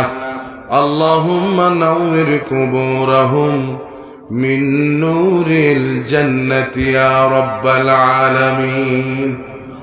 رب العالمين ইসলামী সমাজ কল্যাণ পরিষদ সুজানগর কর্তৃক আয়োজিত 3 দিন ব্যাপী ঐতিহাসিক 13তম তাফসীরুল কোরআন মাহফিলের এখন আজকে প্রথম দিবসের সমাপনী সময়ে তোমার বান্দারা কোরআন এবং হাদিস থেকে আলোচনা শুনে তোমার শাহী দরবারে হাত তুলেছে। আল্লাহ মেহেরবানি করে আমাদের সকলের জিন্দেগির তামাম গুনাহগুলো মাফ করে দাও। রব্বুল আলামিন মাহফিলের আয়োজন যারা করলো আর শোনার জন্য যারা এলেন, কিয়ামতের দিন মুসিবতের সময় এই মাহফিল আমাদের সকলের নাজাতের উসিলা করে দিও আল্লাহ। রব্বুল আলামিন এই মাহফিলে যারা দান করলো দেশ থেকে বিদেশ থেকে প্রবাস থেকে, মাহফিল কমিটি তাদেরকে কিছুই দিতে পারবে না আল্লাহ, একটা চকলেটও দিতে পারবে না। রব্বুল আলামিন মেহেরবানি করে তুমি তাদের প্রত্যেককে নিয়ামত দিয়া মালামাল করে দাও। রব্বুল আলামিন এই মাহফিলের নতুন কমিটিকে তুমি কবুল মঞ্জুর করে নাও, তারা যাতে এমন সুন্দর সুন্দর আয়োজন করতে পারে সেই তৌফিক দেয়া দাও। রব্বুল আলামিন কমিটির সকল ভাইদেরকে ইসলামের জন্য তুমি কবুল মঞ্জুর করে নাও। রব্বুল আলামিন সুজানগর আজকের এই মাহফিলকে গোটা সমাজের জন্য মার্কাজ হিসেবে তুমি কবুল মঞ্জুর করে নাও। রব্বুল আলামিন গত বছর ছিল হাফেজ আমিরুজ্জামান ওলি ভাই দুনিয়া থেকে বিদায় নিয়ে তোমার ডাকে সাড়া দিয়ে চলে গেছে।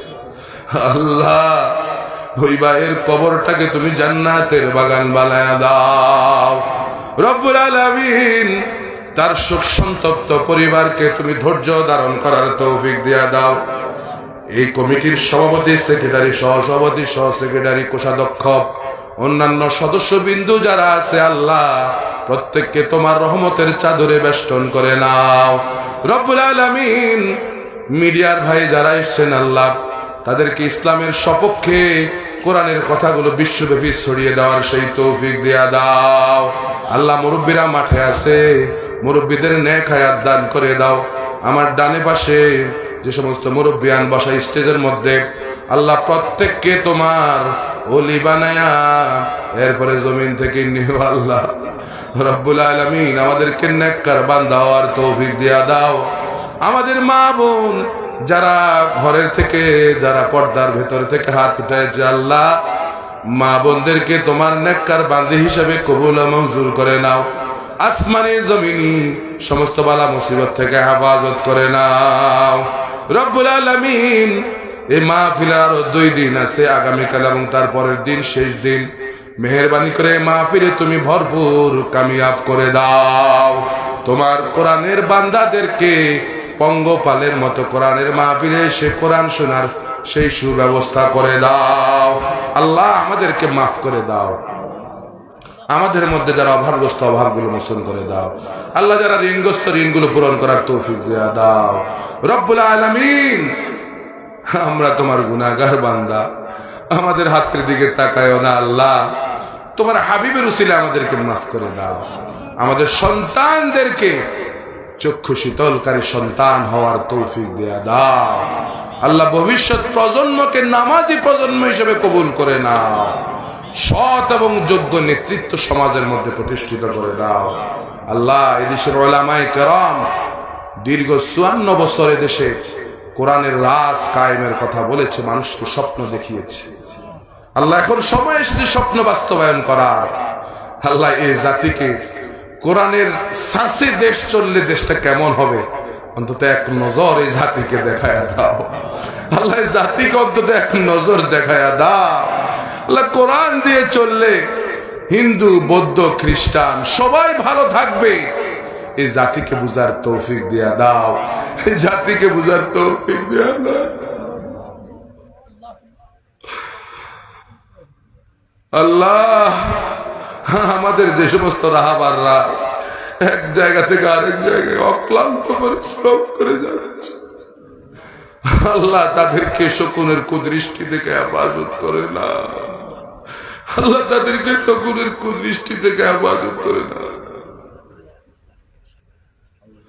রব্বুল আলামিন সামনে ওনাদের মাদ্রাসার দস্তরবন্দি খান অনুষ্ঠান হবে। আল্লাহ এই অনুষ্ঠানটাকে তুমি ভরপুর কামিয়াব করে দাও।